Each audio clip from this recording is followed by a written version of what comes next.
Hello everyone, welcome to our study channel examyatra.com. In this session हम modern history के topic Indian national movement को cover कर रहे हैं। आज हम डिस्कस करने वाले हैं growth of left and socialist part 2।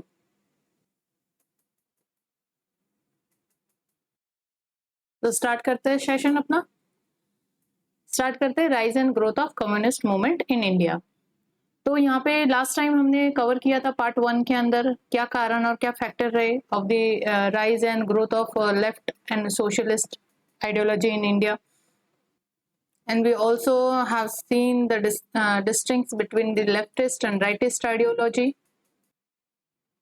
and also discussed the chronology of the Indian national movement after the 1920. okay, तो अब हम यहाँ पे इंडिया में देख चुके हैं कि कम्युनिस्ट आइडियोलॉजी और सोशलिस्ट आइडियोलॉजी जो बेसिकली लेफ्टिस्ट आइडियोलॉजी है उसका राइज हो रहा है, वो एमर्ज हो रही है।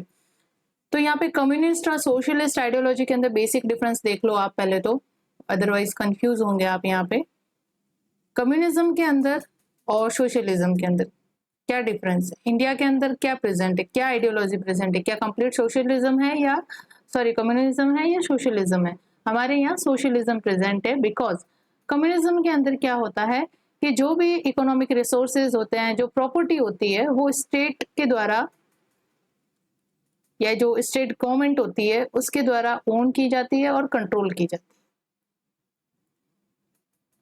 है। इट मीन्स कि जितने भी इंडस्ट्रीज होगी, उसका प्रोडक्शन होगा, ये इकोनॉमिक रिसोर्सेज होगा, उसके ऊपर अधिकार जो है स्टेट का होता है, ना कि सिटीजन्स का होता है। सिटीजन्स जो होते हैं उनको बेसिक नीड जो होती है उसके लिए ही एक्चुअली जो कम्युनिज्म के अंदर कम्युनिज्म लीडरशिप के अंदर जो इकोनॉमी रन करती है और जो प्रोडक्शन होता है वो बेसिक नीड को पूरा करने के लिए होता है, ना कि प्रॉफिट गेन करने के लिए होता है। ठीक है, प्रॉफिट गेन करने के लिए प्रोडक्शन जो है वो आपके कैपिटलिज्म में हो जाता है, पूंजीवाद के अंदर। तो यहाँ पे हम कम्युनिज्म की बात करें तो कम्युनिज्म के अंदर जो भी इकोनॉमिक रिसोर्सेज होते हैं, प्रॉपर्टी होती है, बेसिकली अगर एक स्टेट की जो वेल्थ होती है वो किसके द्वारा ओन या कंट्रोल की जाती है, स्टेट गवर्नमेंट के द्वारा, और सिटीजन्स का उसके ऊपर कोई भी अधिकार नहीं होता है। सिटीजन्स को अपनी सर्विस जो भी ये प्रोवाइड करवाते हैं स्टेट गवर्नमेंट को in the form of clerical work और वट एवर वर्क है ना, लेबर वर्क और जो भी वर्क जैसे करते हैं हम लोग, उसके बदले में इनको जो भी इनकी बेसिक नीड है, लाइक मेडिकल है, एजुकेशन है, फूड है, ये जितनी भी उनकी बेसिक नीड होती है वो स्टेट के द्वारा इनकी पूरी कर दी जाती है। तो इस कम्युनिज्म के अंदर क्या होता है, state will be supreme owner of the resources and here citizen will provide their service, in return they will get the basic amenities. So this kind of economy run in the communism या communist जो economy होती है उसके अंदर। But यहाँ पे socialism के अंदर क्या होता है, सोशलिज्म में डिफरेंस आ जाता है कि जो भी आपके इकोनॉमिक रिसोर्सेज होते हैं या जो भी प्रॉपर्टी होती है स्टेट की,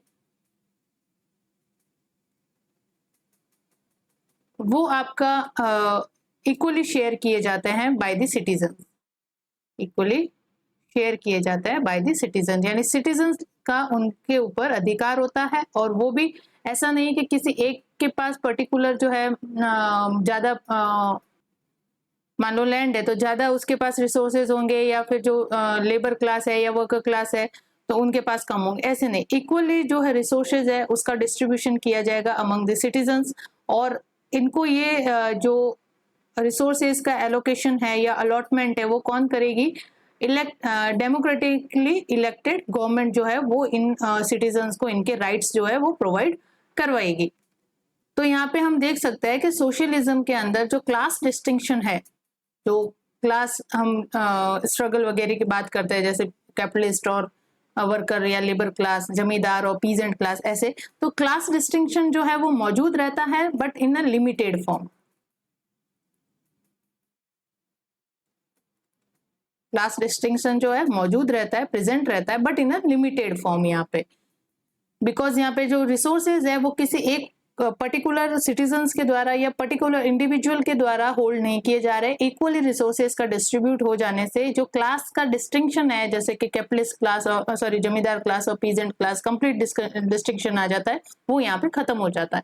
तो क्लास डिस्टिंक्शन होता है बट लिमिटेड मैनर में होता है। और कम्युनिज्म की अगर बात करें तो कम्युनिज्म के अंदर क्लास डिस्टिंक्शन टोटली एब्सेंट रहता है, बिकॉज यहाँ पे कोई क्लास नहीं है। जो टोटल रिसोर्सेज है वो स्टेट और गवर्नमेंट के द्वारा ओन किए जा रहे हैं, कंट्रोल किए जा रहे हैं। तो किसी पर्टिकुलर इंडिविजुअल के पास या किसी पर्टिकुलर क्लास के पास कोई भी रिसोर्सेज नहीं है। रिसोर्सेज के मामले में सारे सिटीजन्स यहाँ पे एक जैसे हैं, यानी कि उनके पास कोई भी ओनरशिप का राइट जो है उनके पास नहीं होता है। तो ये इस तरह से कम्युनिज्म और सोशलिज्म जो है बेसिक थोड़ा सा डिफरेंस है, तो आप इसको समझ सकते हैं। तो इंडिया के अंदर कम्युनिज्म जो है उसकी ग्रोथ होती है, या बेसिकली कहे तो लेफ्टिस्ट आइडियोलॉजी की ग्रोथ हमें देखने को मिलती है। क्या कारण रहे वो हम यहाँ पर पढ़ चुके हैं। तो बेसिकली हम कहेंगे लेफ्टिस्ट आइडियोलॉजी की इंडिया के अंदर ग्रोथ होना। तो सोशलिज्म जो है वो चेंज होके हमारे पास इंडिया में आते आते, क्योंकि इंडिया के जो लीडर्स थे लाइक नेहरू है, सुभाष चंद्र बोस है, उन्होंने स्टडी की कम्युनिज्म को, है ना। तो अच्छे से स्टडी करने के बाद उन्होंने इंडिया के कॉन्टेक्स्ट में क्या बेहतर रहेगा उसको यहाँ पे रिप्रेजेंट किया, उस आइडियोलॉजी को यहाँ पे सपोर्ट किया। तो जो मार्क्स, कार्ल मार्क्स के द्वारा, या we can say Marxist socialism जो है वो ये कहता है, जो अभी मैंने समझाया कि जो भी कंप्लीट रिसोर्सेज होंगे, economic resources that will owned and control by the state government and citizens will provide the services to state government and in return they will get their basic amenities। ये complete जो Karl Marx का system है या Karl Marx socialism कहलाता है, ठीक है ना। लेकिन इंडिया के अंदर मार्क्सिस्ट सोशलिज्म को सपोर्ट नहीं किया गया, बिकॉज ये इंडियन कॉन्टेक्स्ट के अंदर अच्छे से नहीं बैठता है। तो यहाँ पे जो मॉडिफाइड फॉर्म है सोशलिज्म कम्युनिज्म का, वो है सोशलिज्म। और सोशलिज्म के अंदर हम यहाँ पे देख सकते हैं कि लिमिटेड क्लास डिस्टिंक्शन है लेकिन लिमिटेड में है, और इकोनॉमिक रिसोर्सेज के लिए भी अगर बात की जाए तो वो इक्वली शेयर किए जा रहे हैं, यानी कि यहाँ पे क्लास डिस्टिंक्शन कम करने की कोशिश की जा रही है। और गवर्नमेंट जो है यहाँ पे सिंगल पार्टी गवर्नमेंट नहीं होगी, यहाँ पे इलेक्टेड, डेमोक्रेटिकली इलेक्टेड गवर्नमेंट होगी।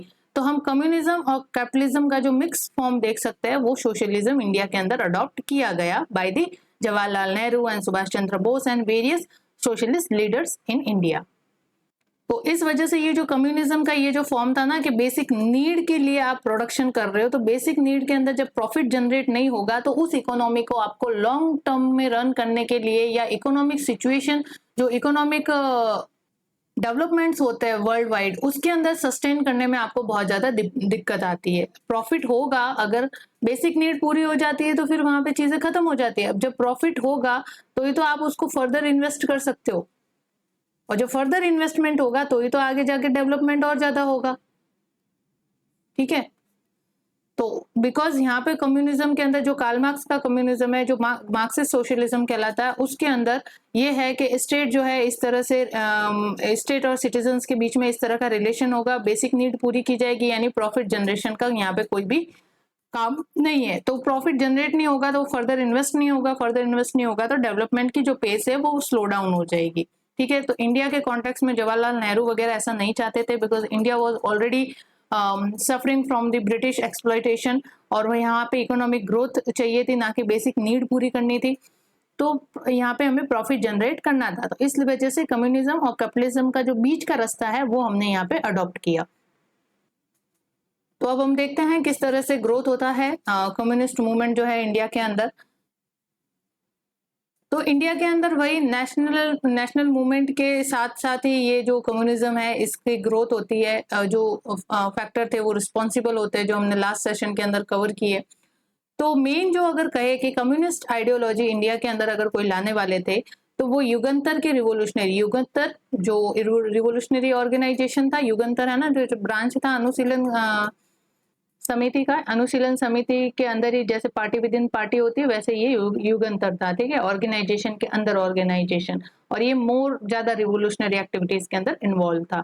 तो इसके जो रिवोल्यूशनरी थे नरेन भट्टाचार्य जी, जिसको एम.एन. रॉय के नाम से भी जाना जाता है ना, उन्होंने इंडिया के अंदर कम्युनिस्ट आइडियोलॉजी का इंट्रोडक्शन किया, या वी कैन से कि इंडिया के अंदर जो कम्युनिस्ट आइडियोलॉजी के पायोनियर थे वो थे एम.एन. रॉय, ये याद रखना, उनका दूसरा नाम है नरेन भट्टाचार्य। तो यहाँ पे वो इस आइडियोलॉजी के कॉन्टेक्ट में कैसे आते हैं, जो बोल्शेविक मिखाइल बोरोडिन था, यानी कि जो सोवियत यूनियन का एक सिटीजन था जो बोल्शेविक क्रांति के अंदर पार्टिसिपेट किया हुआ था, उसके कांटेक्ट में आता है। तो किस तरह से वहां पे कम्युनिस्ट आइडियोलॉजी ने जारिस्ट जो अथॉरिटी थी उसको ओवर पावर किया और कम्युनिस्ट अथॉरिटी को स्टेब्लिश करके कंप्लीट जो पावर है वो वर्कर और पीजेंट क्लास के हाथों में दी। ये जो चीज थी उसने एमएन रॉय को इंस्पायर किया और मिखाइल बोरोडिन से उन्होंने इस चीज के बारे में और ज्यादा जानकारी प्राप्त की in Mexico in 1919। Because M N Roy जो थे, अब आप कहोगे कि मैक्सिको में कैसे, भारत में क्यों नहीं?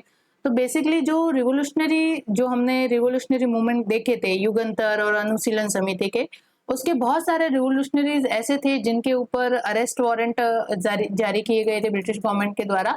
तो वो इंडिया से एग्जाइल पे चले गए थे, यानी भाग गए थे अपने आप को बचाने के लिए, और इंडिया से बाहर जाके वो फिर ये रिवोल्यूशनरी एक्टिविटीज को ऑर्गेनाइज करने लगे थे। उन्हीं में से थे एमएन रॉय।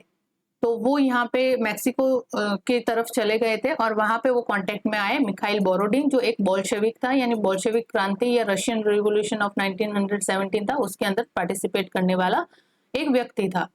तो वहां से एमएन रॉय को कम्युनिस्ट आइडियोलॉजी के बारे में और ज्यादा जानने को मिलता है।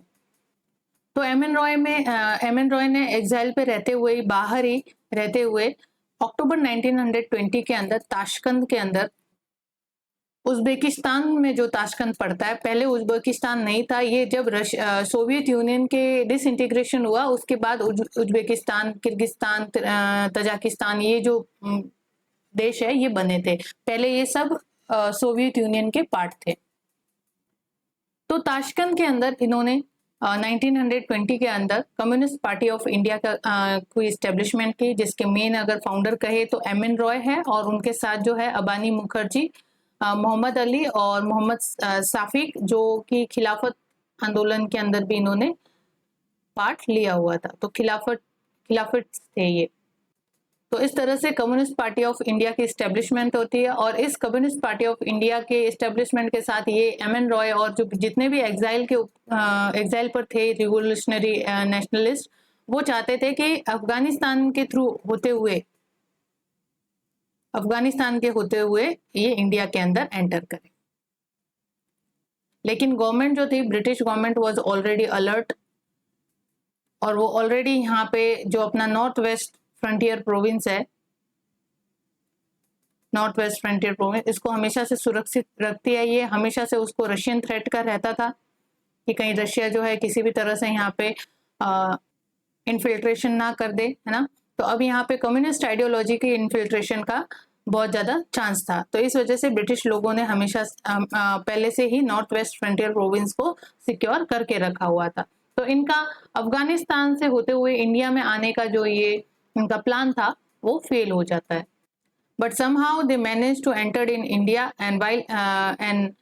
और इंडिया में आने के साथ ही इन्होंने कम्युनिस्ट आइडियोलॉजी जो है उसका इंसेमिनेशन इंडियन मासेस के अंदर करना शुरू कर दिया। तो यहाँ पे भी आपको मेन जो मासेस है उसके अंदर किसी आइडियोलॉजी को इंसेमिनेट करना है ना, उसके लिए आपको मेन अगर मीडियम होता है तो वो क्या होता है, publication, press, books, magazines, these all are instrument, through these we can disseminate our ideology among the masses। तो यहाँ पे कुछ कम्युनिस्ट पब्लिकेशन वर्क देख लेते हैं जिन्होंने इंडियन मासेस के अमंग कम्युनिस्ट आइडियोलॉजी को फैलाने के लिए मेन रोल प्ले किया। तो एमएन रॉय के द्वारा यहाँ पे पब्लिकेशन की गई the Vanguard of Indian independence, और एमएन रॉय और यहाँ पे जो अबानी मुखर्जी थे उन्होंने भी इसके अंदर पार्टिसिपेट किया था। लेकिन मेन जो एडिटर थे इसके वो थे एमएन रॉय।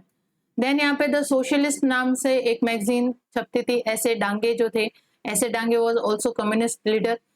तो इन बॉम्बे के अंदर द सोशलिस्ट बॉम्बे रीजन के अंदर द सोशलिस्ट नाम से एक मैगजीन छपती है 1923 के अंदर। Then Langal by Muzaffar Ahmad, Bengali publication में, यानी बंगाल की तरफ इसका कलकत्ता, वी कैन से कलकत्ता के लोगों को इंस्पायर करना और कम्युनिस्ट आइडियोलॉजी की तरफ अट्रैक्ट करने के लिए लंगल है।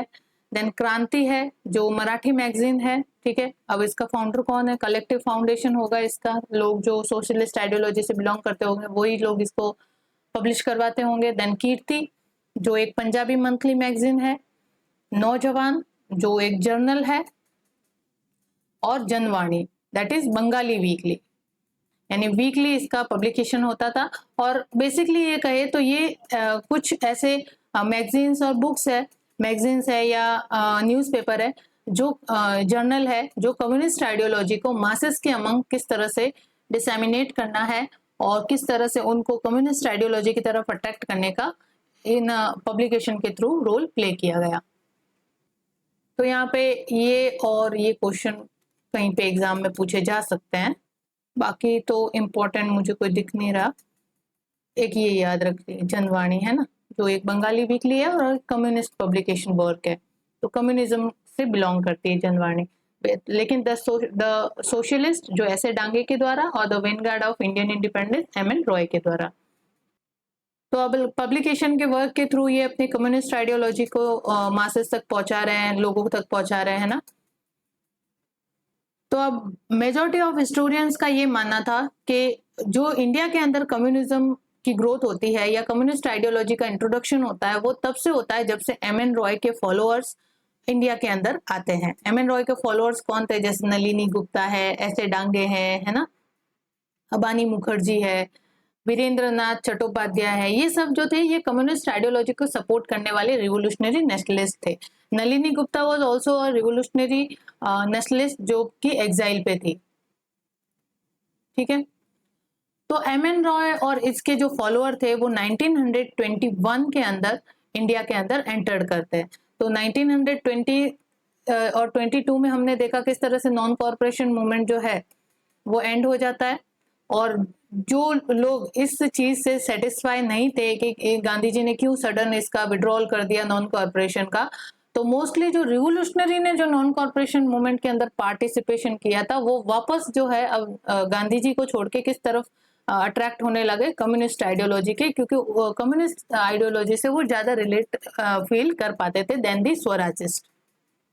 तो those who was not satisfied with the decision of Gandhiji, sudden suspension of the non-cooperation movement and political work of the socialist and no changer that is struck to constructive program of the Gandhian ideology, उन लोगों के साथ relate feel नहीं करने से जो revolutionary या जो नेशनलिस्ट थे, जो इन तीनों से, नो चेंजर से, प्रो चेंजर से और गांधी जी से रिलेट नहीं कर पाए, वो कम्युनिस्ट आइडियोलॉजी की तरफ अट्रैक्ट होने लगे।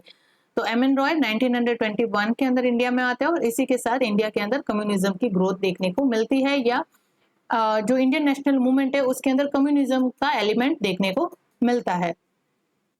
तो बेसिकली जो नॉन कॉर्पोरेशन के बाद पॉलिटिकल पैसिविटी आई थी, जिसको स्वराजिस्ट ने मतलब थोड़ा सा ब्रेक करने की कोशिश की पॉलिटिकल पैसिविटी को, लेकिन इफेक्टिवली नहीं कर पाए। तो इस पॉलिटिकल पैसिविटी को फुलफिल करने के लिए यहाँ पे हमें कम्युनिज्म की आइडियोलॉजी की ग्रोथ देखने को मिलती है। तो ये जो कम्युनिस्ट इंटरनेशनल मुहाजिर है, जो मोस्टली जो खिलाफत आंदोलन के जो पार्टिसिपेंट थे वो इंडिया के अंदर री एंटर करना चाहते हैं, बिकॉज मैंने कहा कि जो रिवोल्यूशनरी थे या जो खिलाफत थे वो अरेस्ट होने के बचने के लिए इंडिया से बाहर चले गए थे। तो वो ये कम्युनिस्ट पार्टी ऑफ इंडिया को इस्टेब्लिश करने के साथ ही उनका मेन प्लान रहता है कि इंडिया के अंदर एंटर करना, लेकिन गवर्नमेंट के द्वारा इस चीज को काउंटर कर लिया जाता है। और इसी के साथ हमें 1922 से 1927 के बीच में पेशावर कॉन्स्पायरेसी केस देखने को मिलता है। बेसिकली ये जो पेशावर कॉन्स्पायरेसी केस है, ये यही केस है कि किस तरह से कम्युनिस्ट आइडियोलॉजी के लोग जो है वो प्लानिंग प्लॉटिंग करते हैं to overthrow the British power from India. तो ये series of the conspiracy cases है जो कि पेशावर कॉन्स्पायरी केसेस के नाम से जाने जाते हैं। बेसिकली इनका मेन एम यही था कि ब्रिटिश या कॉलोनियल जो पावर है उसको इंडिया से ओवरथ्रो करना या ओवरपावर्ड करना। और 1924 के अंदर मुजफ्फर अहमद, ऐसे डांगे, शौकत उस्मानी, नलिनी गुप्ता वर जेल्ड इन बोल्शेविक कॉन्स्पायरेसी केसेस। तो जो बोल्शेविक कॉन्स्पायरेसी केसेस या कानपुर कॉन्स्पायरेसी केस है, उनके अंदर बेसिकली बोल्शेविक कॉन्स्पायरेसी केस या कानपुर बोल्शेविक कॉन्स्पायरेसी केस कह दो तो बोल्शेविक का मतलब है कि यहाँ पे ये कम्युनिस्ट के द्वारा ऑर्गेनाइज किया जा रहा है, जो कम्युनिस्ट आइडियोलॉजी के फॉलोअर है उनके द्वारा ऑर्गेनाइज की जा रही है। और बेसिकली ये जो कॉन्स्पायरेसीज थी, चाहे पेशावर कॉन्स्पायरेसी कह दो, बोल्शेविक कॉन्स्पायरेसी कह दो, इन सब का एम एक ही था कि किस तरह से भले चाहे वो रिवोल्यूशनरी मीन्स अगर यूज करना पड़े या कोई भी मीन्स यूज करना पड़े, हमें ब्रिटिश पावर को इंडिया से ओवरथ्रो करना है। तो बेसिकली ये एंटी ब्रिटिश कॉन्स्पायरेसी थी और गवर्नमेंट ने इसके ऊपर एक्शन भी लिया और इन सभी जितने भी जो कम्युनिस्ट लीडर थे उनको यहाँ पे अरेस्ट भी किया गया और जेल में डाला गया। तो 1921 के अंदर कम्युनिस्ट इंडिया के अंदर एंटर करते हैं और उनके फॉलोअर्स के द्वारा और जो लोग उनसे जुड़े थे उनके माध्यम से ये कॉन्स्पायरेसीज प्लॉट करते हैं, जिसके अंदर वो ब्रिटिश पावर को इंडिया से ओवरथ्रो करने का कॉन्स्पायरेसी करते हैं या षड्यंत्र रचते हैं, चाहे उसके अंदर उनको रिवोल्यूशनरी मीन्स यूज करने पड़े या कोई भी मीन्स यूज करने पड़े। ठीक है, तो लेकिन यहाँ पे हम देखेंगे कि ये जो कम्युनिस्ट थे, इन्होंने majority of the communist organisation और जो कॉन्स्पायरेसी केसेस है उनके अंदर इन्होंने रिवोल्यूशनरी मीन्स ही यूज किए हैं to overthrow the British government from India. तो यहाँ पे हम इस टाइम देखते हैं 1924 में, तो जो ओल्ड कम्युनिस्ट आइडियोलॉजी जिन्होंने इंट्रोड्यूस की थी इंडिया के अंदर, वो वाले लीडर जो है वो जेल चले जाते हैं। लेकिन अभी भी यहाँ पे इन्होंने इंडिया में आके अपने लिटरेरी वर्क से या जो पब्लिकेशन वर्क से इंडिया के जो नेशनलिस्ट लीडर है, अदर नेशनलिस्ट लीडर है, उनको अपने साथ इनकॉर्पोरेट कर दिया है।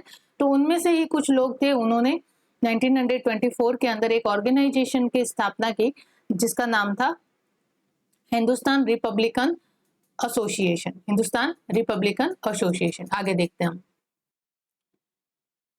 हिंदुस्तान रिपब्लिकन एसोसिएशन 1924 के अंदर इसकी स्थापना होती है। फाउंडर होते हैं इसके राम प्रसाद बिस्मिल, सचिन सान्याल और जोगेश चंद्र चटर्जी। ठीक है, question can be asked in any prelims exam.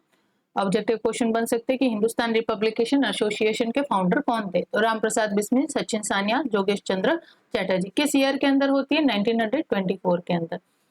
अब जब 1921 के अंदर कम्युनिस्ट आइडियोलॉजी का इंट्रोडक्शन इंडिया में हो चुका है, तो उसके साथ फॉलोअर्स भी बने होंगे। तो उनमें से ये फॉलोअर्स है राम प्रसाद बिस्मिल, सचिन सान्याल, जोगेश चंद्र चटर्जी, जो कम्युनिस्ट आइडियोलॉजी को यहाँ पे फॉलो करने लगे थे।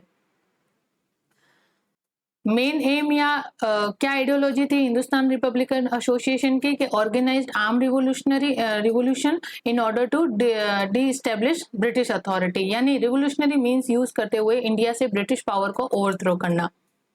तो अब आपको यहाँ पे याद आना चाहिए कि जब हम रिवोल्यूशनरी मूवमेंट वाला सेशन कवर कर रहे थे तो मैंने आपको बताया था कि हिंदुस्तान रिपब्लिकन एसोसिएशन जो एक रिवोल्यूशनरी ऑर्गेनाइजेशन था, बिकॉज इसकी एक्टिविटी रिवोल्यूशनरी एक्टिविटीज है, इस वजह से ये रिवोल्यूशनरी एक्टिविटीज के अंदर रिवोल्यूशनरी मूवमेंट के अंदर इसकी काउंटिंग होती है। तो मैंने कहा था कि जब हम आगे बढ़ेंगे, इंडियन नेशनल मूवमेंट को आगे चलाएंगे, तब जो मेन टाइम, जिस समय जो टाइम आएगा उस क्रोनोलॉजिकली ऑर्डर में आपको मैं ये बता दूंगी हिंदुस्तान रिपब्लिकन एसोसिएशन।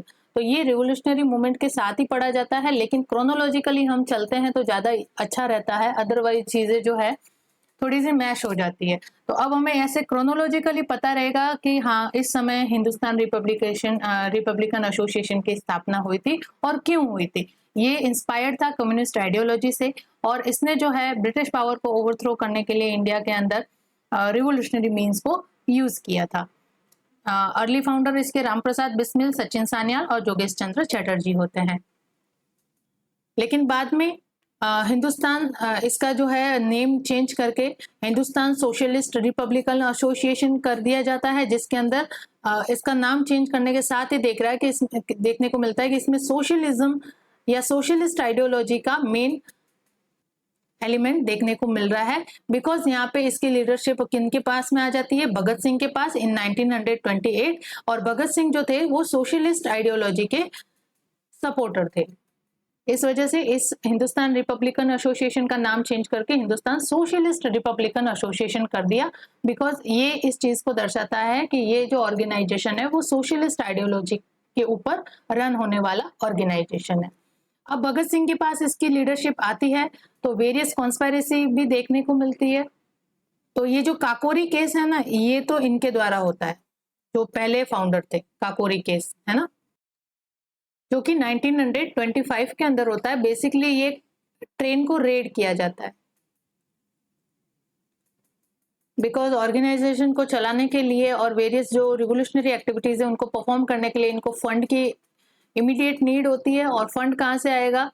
रेड करके या लूट करके, या फिर जो गवर्नमेंट ट्रेजर है उसको चुरा के ही, स्टोल करके ही आपके पास फंड आने वाला है। तो ये काकोरी केस जो है, एक्चुअली काकोरी जगह पे, लखनऊ के पास में काकोरी पड़ता है, वहां पे ट्रेन के ऊपर इन्होंने रेड की थी और वहां से गवर्नमेंट के ट्रेजर को लूटा था, सो दैट कि वो फंड जनरेट कर सके।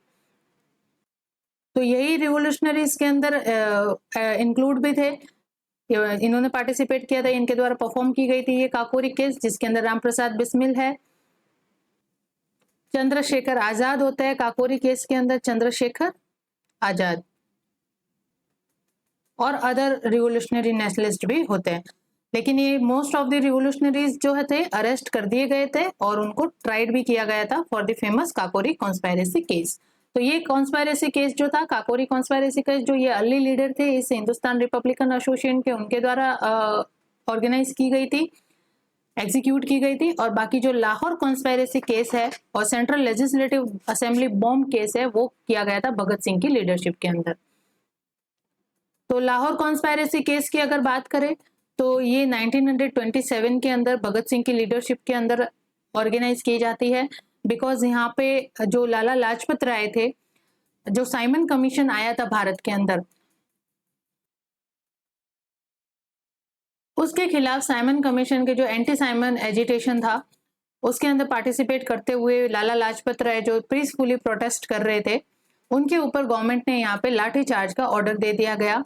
और उस लाठी चार्ज के अंदर एक ब्रिटिश ऑफिसर के द्वारा लाला लाजपत राय के जो चेस्ट है उसके ऊपर बट, जो राइफल का बट होता है, बट पार्ट जो नीचे वाला भाग होता है जो शोल्डर पे रखते हैं, उससे चेस्ट पे अटैक करके उनको वहां पे घायल कर दिया था। और उसी समय लाला लाजपत राय की जो है वो डेथ हो जाती है इन दिस लाठी चार्ज। तो ये जो लाला लाजपत राय के ऊपर अटैक किया गया था वो था जेम्स स्कॉट, जेम्स स्कॉट नाम का ब्रिटिश पुलिस ऑफिसर। तो मेन टारगेट जो लाहौर कॉन्स्पायरेसी केस के अंदर जेम्स स्कॉट था, लेकिन इसकी जगह पे जो जेम्स जॉन सैंडर्स था उसकी हत्या कर दी गई। ठीक है, और ये हत्या करने वाले में कौन कौन थे शामिल? भगत सिंह जो थे, और उसी के साथ थे राजगुरु। राजगुरु ने मेन सैंडर्स की हत्या की थी यहाँ पे, और इनको असिस्ट किया था सुखदेव थापर ने और चंद्रशेखर आजाद ने, चंद्रशेखर आजाद और सुखदेव थापर। ठीक है, तो इन्होंने मिलके ये लाहौर कॉन्स्पायरेसी केस को एग्जीक्यूट किया था। लाहौर कॉन्स्पायरेसी केस क्यों किया गया? लाला लाजपत राय की मृत्यु के एजिटेशन में, कि लाला लाजपत राय यहाँ पे पीसफुल प्रोटेस्ट कर रहे थे और उन पे लाठी चार्ज करके उनकी हत्या कर दी गई। और मरते समय लाला लाजपत राय कहा भी था कि जो मेरी डेथ है वो एक आखिरी नेल की तरह वर्क करेगी इन दी ब्रिटिश कॉफिन। ठीक है, तो किया भी, यहाँ पे रिवोल्यूशनरी एक्टिविटीज होने लगी अगेंस्ट द ब्रिटिश गवर्नमेंट, जिसका एक रिजल्ट है यहाँ पे लाहौर कॉन्स्पायरेसी केस, जिसके अंदर सैंडर्स की हत्या कर दी गई। लेकिन इनको 1931 के अंदर गिरफ्तार कर लिया जाता है और एग्जीक्यूट किया जाता है बाय द ब्रिटिश गवर्नमेंट। और राजगुरु, भगत सिंह और सुखदेव, इनको फांसी दी जाती है। सुखदेव थापर, राजगुरु और भगत सिंह को यहाँ पे इस केस के अंदर फांसी की सजा सुनाई जाती है। नेक्स्ट यहाँ पे central Legislative Assembly bomb, that is 1929 के अंदर ये एग्जीक्यूट किया जाता है, सेम भगत सिंह की लीडरशिप के अंदर। और यहाँ पे बटुकेश्वर दत्त और भगत सिंह दोनों ने जाके सेंट्रल असेंबली की जो बिल्डिंग थी उसके अंदर बम फोड़ा था, है ना। और ये बम इसलिए फोड़ा था कि इनको प्रोटेस्ट करना था against the trade dispute bill, trade dispute bill और पब्लिक सेफ्टी बिल। बेसिकली इन दो बिल के द्वारा गवर्नमेंट क्या चाहती थी कि जो वर्किंग क्लास की जो पॉलिटिक्स है, वर्किंग क्लास की पॉलिटिक्स को कर्टेल करना चाहती थी, इसको यहाँ पे कर्टेल करना चाहते तो इसके अगेंस्ट में प्रोटेस्ट करने के लिए सिंबॉलिकली इन्होंने सेंट्रल लेजिस्लेटिव असेंबली में जाके बॉम्ब फेंका। तो बॉम्ब फेंकने का इनका मकसद ये नहीं था कि किसी ब्रिटिश ऑफिशियल्स को या किसी अदर ब्रिटिश जो पर्सनल्स है उनको अटैक करना, बट बेसिकली वो सिंबॉलिकली ये दर्शाना चाहते थे कि क्या जो गवर्नमेंट है वो बहरी हो चुकी है इंडियन इंटरेस्ट के लिए या इंडियन लोगों के राइट्स को सिक्योर करने के लिए, क्या गवर्नमेंट सुन नहीं पा रही है। तो ये एक सिंबॉलिकली बॉम्ब फेंका गया था सो दैट कि गवर्नमेंट जो है उनके कान खुले और वो इंडियन जो ग्रीवेंसेस है उनका रिड्रेसल करे। ट्रेड डिस्प्यूट और पब्लिक सेफ्टी बिल लाके तो और ज्यादा आप वर्किंग क्लास पॉलिटिक्स और ज्यादा जो इंडियंस है उनके ऊपर, उनकी पॉलिटिक्स के ऊपर, उनके नेशनलिज्म सेंटिमेंट्स के ऊपर और ज्यादा बैन कर रहे हो, उसको और ज्यादा कंट्रोल करने की कोशिश कर रहे हो, जबकि हम यहाँ पे सेल्फ रूल मांग रहे हैं ना। तो जो ट्रेड डिस्प्यूट और पब्लिक सेफ्टी बिल है ये जो सेल्फ रूल के इंस्पिरेशन है उनके विपरीत था। तो भगत सिंह और Batukeshwar Dutt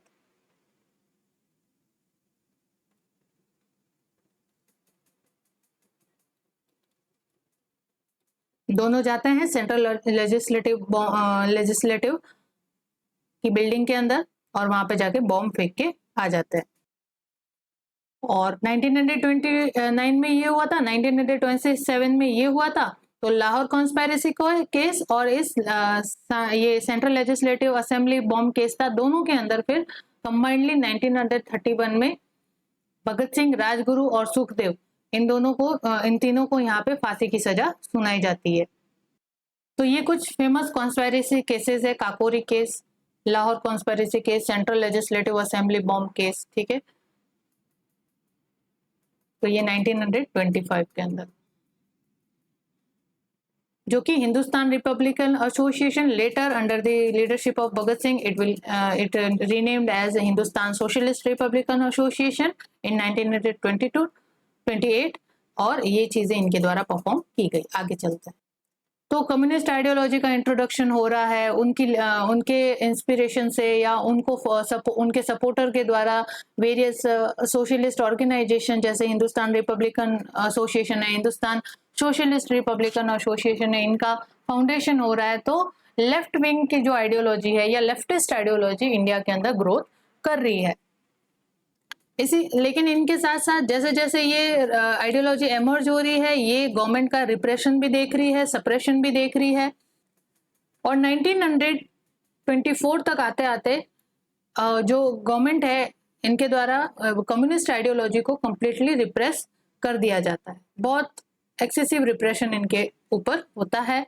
majority of the leader जैसे एम.एन. रॉय है, नलिनी गुप्ता है, ऐसे डांगे हैं, ये सारे अरेस्ट भी कर लिए जाते हैं। भगत सिंह जैसे भी ये 1931 तक अरेस्ट कर लिए जाते हैं, लेकिन इनके ऊपर भी कार्रवाई होना शुरू हो जाती है। गवर्नमेंट अब किसी भी तरह से रिस्क नहीं लेना चाहती है कि ऐसी कोई भी आइडियोलॉजी एमर्ज हो जो उनकी सत्ता को चैलेंज करे या उनकी अथॉरिटी को यहाँ पे चैलेंज पोज करे।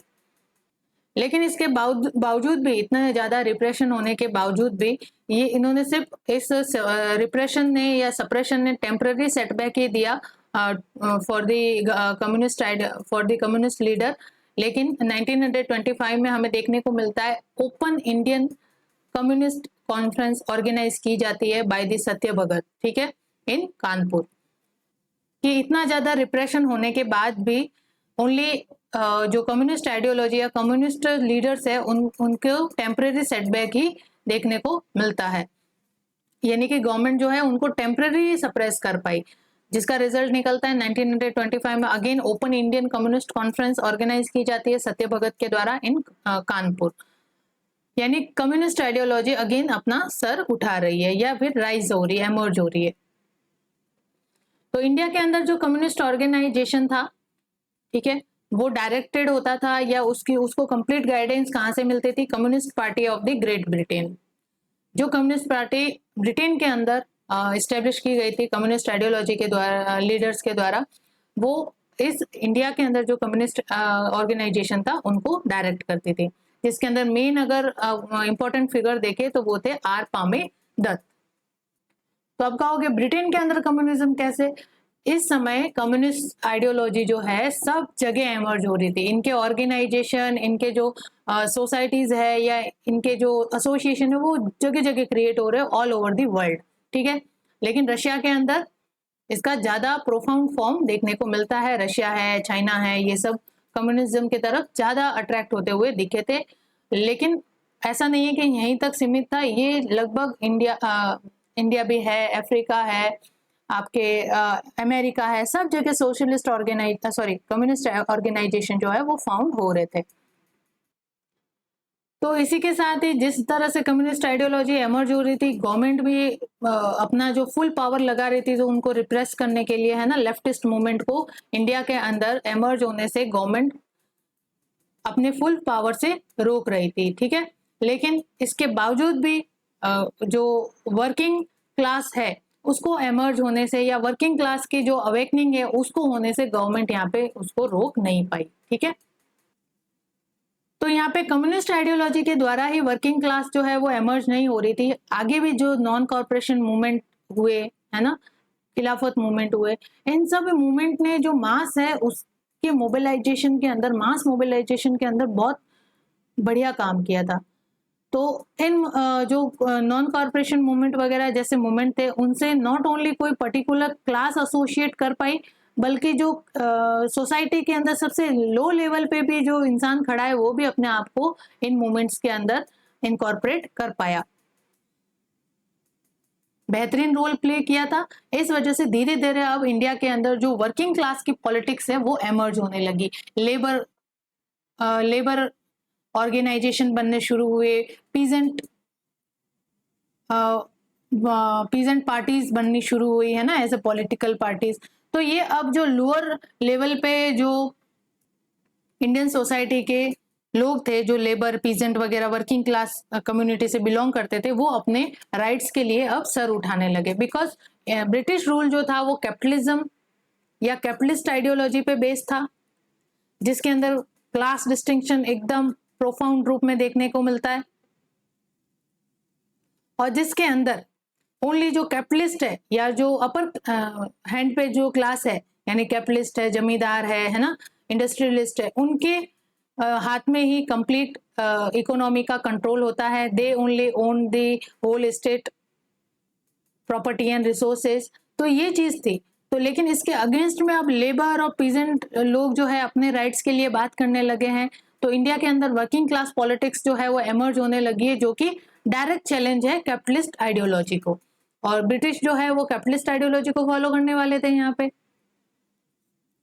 तो इस तरह से ये जो वर्किंग क्लास पॉलिटिक्स है ये कैपिटलिज्म को भी चैलेंज है और ब्रिटिश अथॉरिटी को भी चैलेंज है। इस वजह से पब्लिक सेफ्टी बिल द्वारा और ट्रेड डिस्प्यूट वाले बिल द्वारा British government want to curtail the working class politics in India. तो यहाँ पे हम देखने को भी मिलता है किस तरह से इंडिया के अंदर वर्किंग क्लास पॉलिटिक्स एमर्ज हो रही है by formation of the labour parties and peasant parties. तो first worker and peasant party जो है वो बंगाल के अंदर 1926 के अंदर फॉर्म होती है, एंड बॉम्बे, फिर इसके बाद बॉम्बे यूनाइटेड प्रोविंस है ना, यूपी, एंड पंजाब के अंदर भी वर्कर और पीजेंट पार्टी का फॉर्मेशन होता है। और फिर ये सब जाके जो बॉम्बे यूनाइटेड प्रोविंस और पंजाब के अंदर फॉर्म हुई थी, बंगाल के अंदर, ये सब यूनाइट होकर 1927 के अंदर all India worker and peasant party के रूप में यूनाइट हो जाती है। ठीक है, पहले जगह जगह पे हुई थी, लोकलाइज फॉर्म के अंदर हुई थी, लेकिन फिर सब जगह की पार्टी जो है आपस में 1927 में यूनाइट होके all India workers and peasant party के रूप में एमर्ज होती है। तो इन वर्कर और पीजेंट पार्टी के फॉर्मेशन के साथ ही हमें ये देखने को मिलता है कि इंडियन पॉलिटिक्स के अंदर अब सोशलिज्म की ग्रोथ होने लगी है, या वी कैन से कि लेफ्टिस्ट आइडियोलॉजी है वो एमर्ज होने लगी है, जो डायरेक्ट चैलेंज पोज कर रही है टू कैपिटलिस्ट आइडियोलॉजी या कैपिटलिज्म को। तो हमें यहाँ पे जो कम्युनिस्ट थे उनका इन्फ्लुएंस जो है वो 1920 से 1928 के पीरियड तक जो है इनका काफी इन्फ्लुएंस देखने को मिलता है। इवन इंडियन नेशनल मूवमेंट के अंदर भी इनका पार्टिसिपेशन हमें देखने को मिलता है, इनकी आइडियोलॉजी का जो इफेक्ट है वो देखने को मिलता है। और हम कहेंगे कि अगर ग्रेटेस्ट सक्सेस अगर कम्युनिस्ट लोगों को मिलती है तो ये ड्यूरिंग दिस पीरियड ही मिलती है, 1920 से 1928 के बीच में, by manage to acquire in trade union in India. ठीक है, तो ट्रेड यूनियन इन इंडिया के अंदर पार्टिसिपेट करके ये कम्युनिस्ट आइडियोलॉजी जो है अपने आप को और ज़्यादा प्रोफाउंड शेप के अंदर लाना स्टार्ट करती है।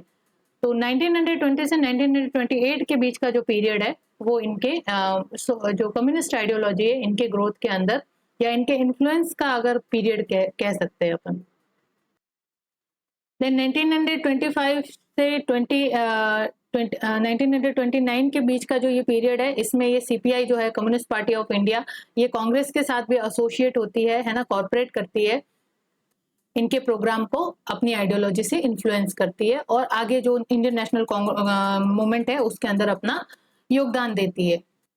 लेकिन सीपीआई को 1934 के अंदर बैन कर दिया जाता है और जो इसके कम्युनिस्ट लीडर थे यानी जो सीपीआई के मेंबर थे वो वेरियस ग्रुप के अंदर सेवरल ग्रुप्स के अंदर स्प्लिट हो जाते हैं, बट जाते हैं। तो यहाँ पे होगा इनका कोई इंटरेस्ट जो आइडियोलॉजिकल डिफरेंसेस होने लगते हैं ना, डॉक्ट्रिन डिफरेंसेस होने लगते हैं, उनके कारण ये स्प्लिट हुआ रहेगा और सीपीआई 1934 में गवर्नमेंट के द्वारा बैन कर दी जाती है बिकॉज गवर्नमेंट नहीं चाहती थी कि किसी भी तरह की लेफ्ट विंग आइडियोलॉजी जो है या लेफ्टिस्ट आइडियोलॉजी अपना सर उठाए या वर्किंग क्लास पॉलिटिक्स और ज्यादा प्रोफाउंड शेप में आए सो दैट कि वो कैपिटलिज्म या फिर कैपिटलिज्म मींस ब्रिटिश अथॉरिटी को चैलेंज पोज करे।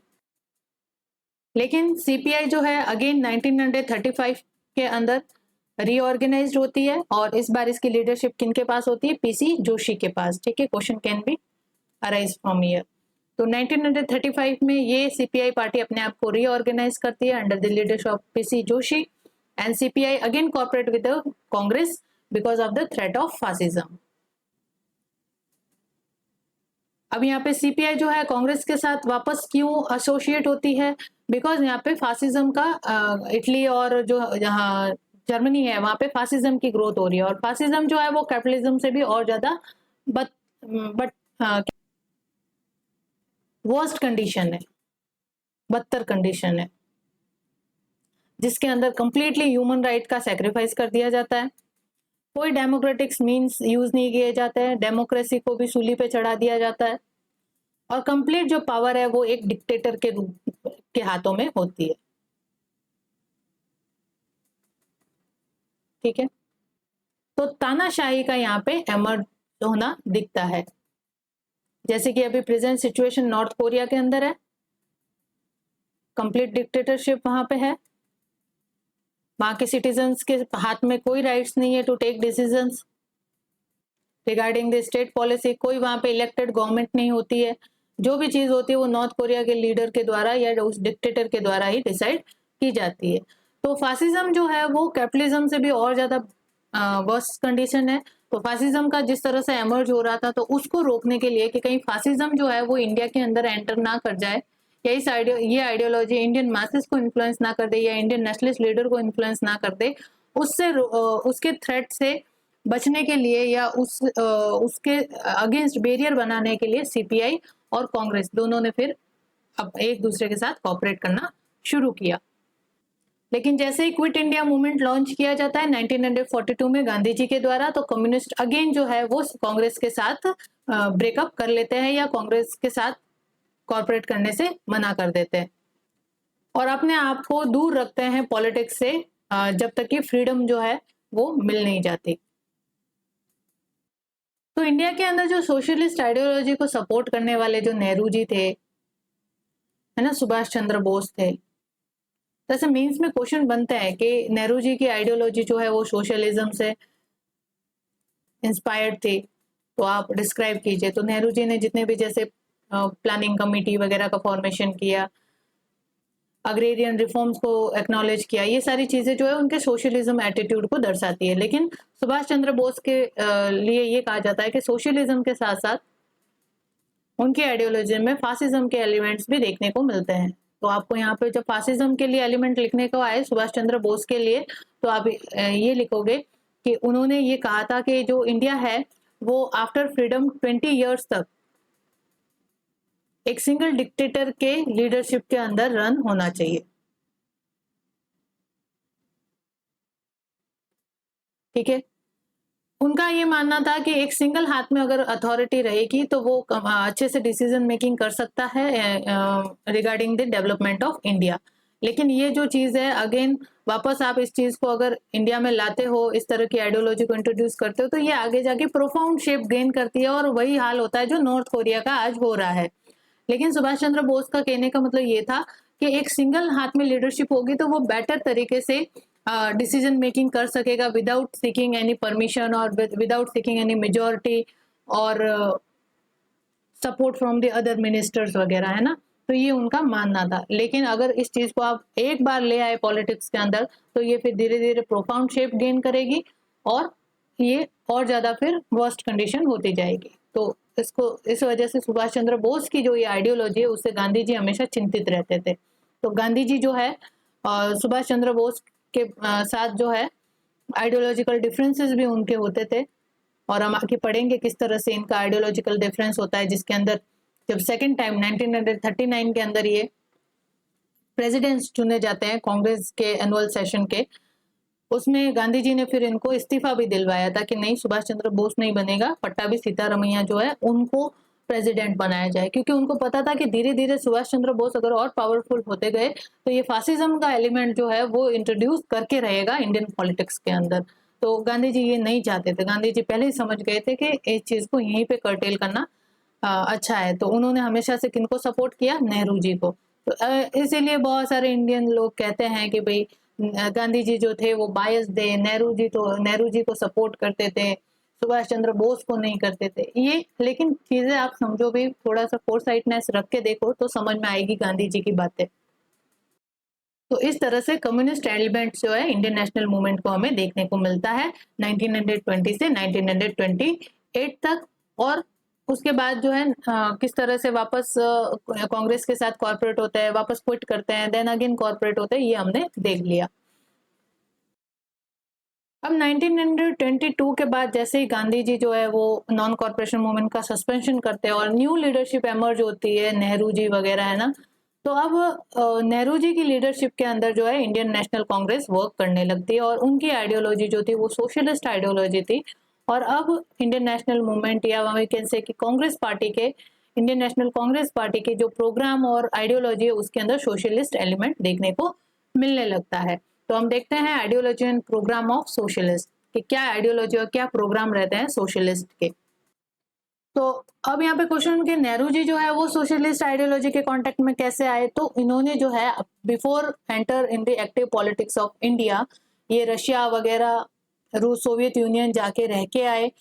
और उस समय 1917 के अंदर जो रशियन रिवॉल्यूशन हुआ और उसके कारण जो सक्सेस मिली, और फिर ग्रेट डिप्रेशन आया 1929 के अंदर, जिसका असर रशियन इकोनॉमी पे नहीं हुआ लेकिन बाकी की जितनी भी इकोनॉमी थी वर्ल्ड वाइड वो क्राइसिस के अंदर क्राइसिस फेस करने लगी।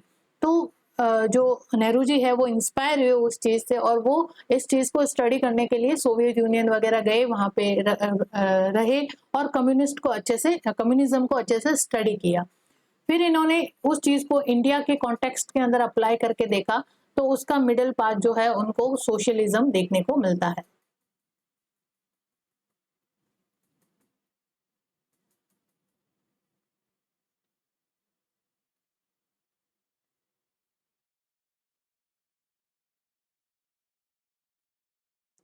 ठीक है, तो क्या है socialist ideology? Basically socialist ideology जो है वो एंटी इंपीरियलिस्टिक स्ट्रगल है, विजन है ऑफ द सोशलिस्ट इंडिया। तो सोशलिस्ट इंडिया का एंटी इंपीरियलिस्टिक और anti capitalist struggle and vision है। ठीक है,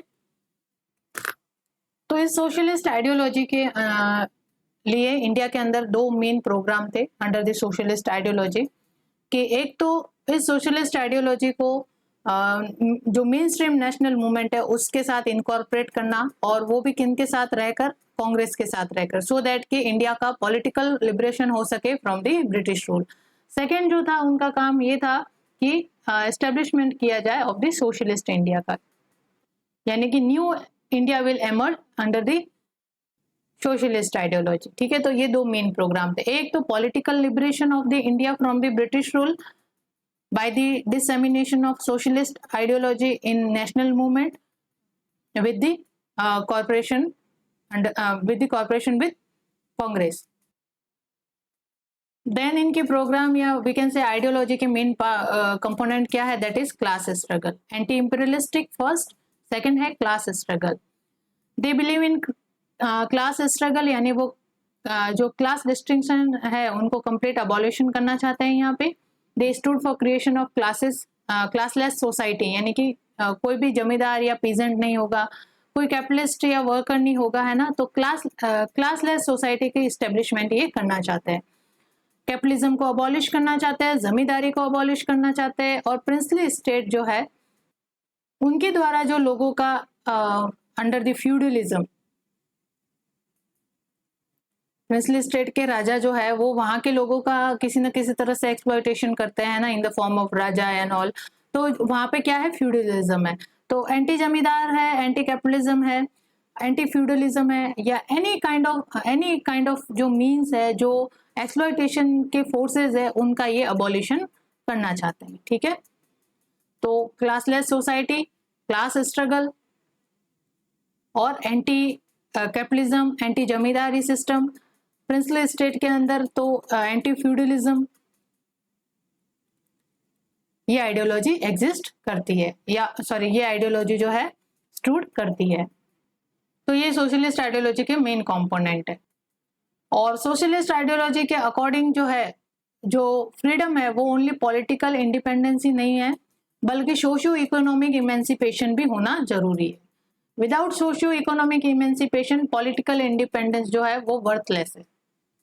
तो उनके लिए ट्रू इंडिपेंडेंस क्या है, socio economic emancipation of the depressed and exploited. So they stood for socio-economic emancipation या upliftment rather than the political independence. Then they also stood for the grievances of peasants and workers, है ना. उनको ये organise करना चाहते हैं, और इस फोर्स को भी, यानी वर्किंग क्लास फोर्स को भी, ये मेन स्ट्रीम जो नेशनलिस्ट मूवमेंट है उनके अंदर ये इनकॉर्पोरेट करना चाहते हैं, या उसका पार्ट ये बनाना चाहते हैं. वर्किंग क्लास फोर्स को, जो कि पीजेंट और वर्कर्स और लेबर के द्वारा क्रिएट की जाती है, उनको भी ये मेन स्ट्रीम जो नेशनल पॉलिटिक्स है उनका पार्ट बनाना चाहते हैं, by organising them in the labour organisation and peasant party के फॉर्म के अंदर. देन ये सोशियो इकोनॉमिक ट्रांसफॉर्मेशन करना चाहते हैं थ्रू दी स्टेट प्लानिंग. तो ये इनका एक और मेन कंपोनेंट हो जाता है आपका स्टेट प्लानिंग. स्टेट प्लानिंग के साथ ये सोशियो इकोनॉमिक ट्रांसफॉर्मेशन करना चाहते हैं स्टेट का. तो थ्रू प्लानिंग, स्टेट प्लानिंग, वो क्या करना चाहते हैं, जो इकोनॉमिक रिसोर्सेज है उनका रिडिस्ट्रीब्यूशन करना चाहते हैं, इक्वली डिस्ट्रीब्यूट करना चाहते हैं अमंग द सिटीजन्स. और जो ये प्लानिंग है, वो एक जो प्लानिंग प्रोसेस है वो जस्ट स्टेट के लिए एक इंस्ट्रूमेंट होगी to formulate, to regulate and to control the economic and property kind of resources को कंट्रोल करने के लिए एक इंस्ट्रूमेंट होगा, है ना, स्टेट मशीनरी के पास, जिसके थ्रू वो वापस जो वेल्थ है उसका रिडिस्ट्रीब्यूशन कर सके, जो कि किसी एक इंडिविजुअल के पास एक्यूमुलेट हो गई है. अगर बात करें जमींदार के पास है, कैपिटलिस्ट के पास है, इंडस्ट्रियलिस्ट के पास है, तो इनसे जो एक्स्ट्रा वेल्थ है वो लेकर जिनके पास वेल्थ नहीं है उनके अंदर रिडिस्ट्रीब्यूट करना, ये प्लानिंग प्रोसेस का एक हिस्सा है. तो बेसिकली ये जो इंस्ट्रूमेंट है प्रोडक्शन के, डिस्ट्रीब्यूशन के, है ना, एक्सचेंज के, उनको क्या करना चाहते हैं, सोशलाइज करना चाहते हैं. इन शॉर्ट वो रिसोर्सेज का सोशलाइजेशन करना चाहता है, इक्वली सब सिटीजन्स के अंदर, सोसाइटी के अंदर उसको डिस्ट्रीब्यूट करना चाहते हैं. ये एक मेन एलिमेंट हो जाता है. देन ये ideology pro labour and pro peasant होती है. ठीक है. According to them they want to organise peasant and labour class, है ना, by forming trade union, peasant parties, so that कि वो उनके राइट्स को सिक्योर कर सके. तो ट्रेड यूनियन बना के ये क्या सिक्योर करना चाहते हैं, उनके लिए एम्प्लॉयमेंट इंश्योरेंस की गारंटी देना चाहते हैं लेबर्स को, फिक्स वर्किंग आवर्स, जो उनका एक्सप्लॉयटेशन होता है ना, क्षमता से अधिक काम करवाने का, उसके थ्रू उसको अबॉलिश करके फिक्स वर्किंग आवर रखे जा सके, सो दैट कि वर्कर का एक्सप्लॉयटेशन ना हो इन द फैक्ट्रीज। और पीजेंट के केस में बात करें तो वो लैंडलॉर्डिज्म को है, या जो जमींदारी सिस्टम है उसको अबॉलिश करने की बात करते हैं। जो लैंड टैक्सेस है या लैंड रिवेन्यू है उसके रिड्यूसल पे बात, यानी सॉरी रिड्यूस पे बात करते हैं, यानी उसको कम करने पे बात करते हैं। देन वो एडवोकेट करते हैं एंटी फ्यूडलिज्म के ऊपर, यानी जो फ्यूडल सिस्टम है उसको भी अबॉलिश करना चाहते हैं, जो कि मोस्टली प्रिंसली स्टेट्स के अंदर होता है, वहां के राजाओं के द्वारा लोगों का एक्सप्लॉयटेशन किया जाता है ना।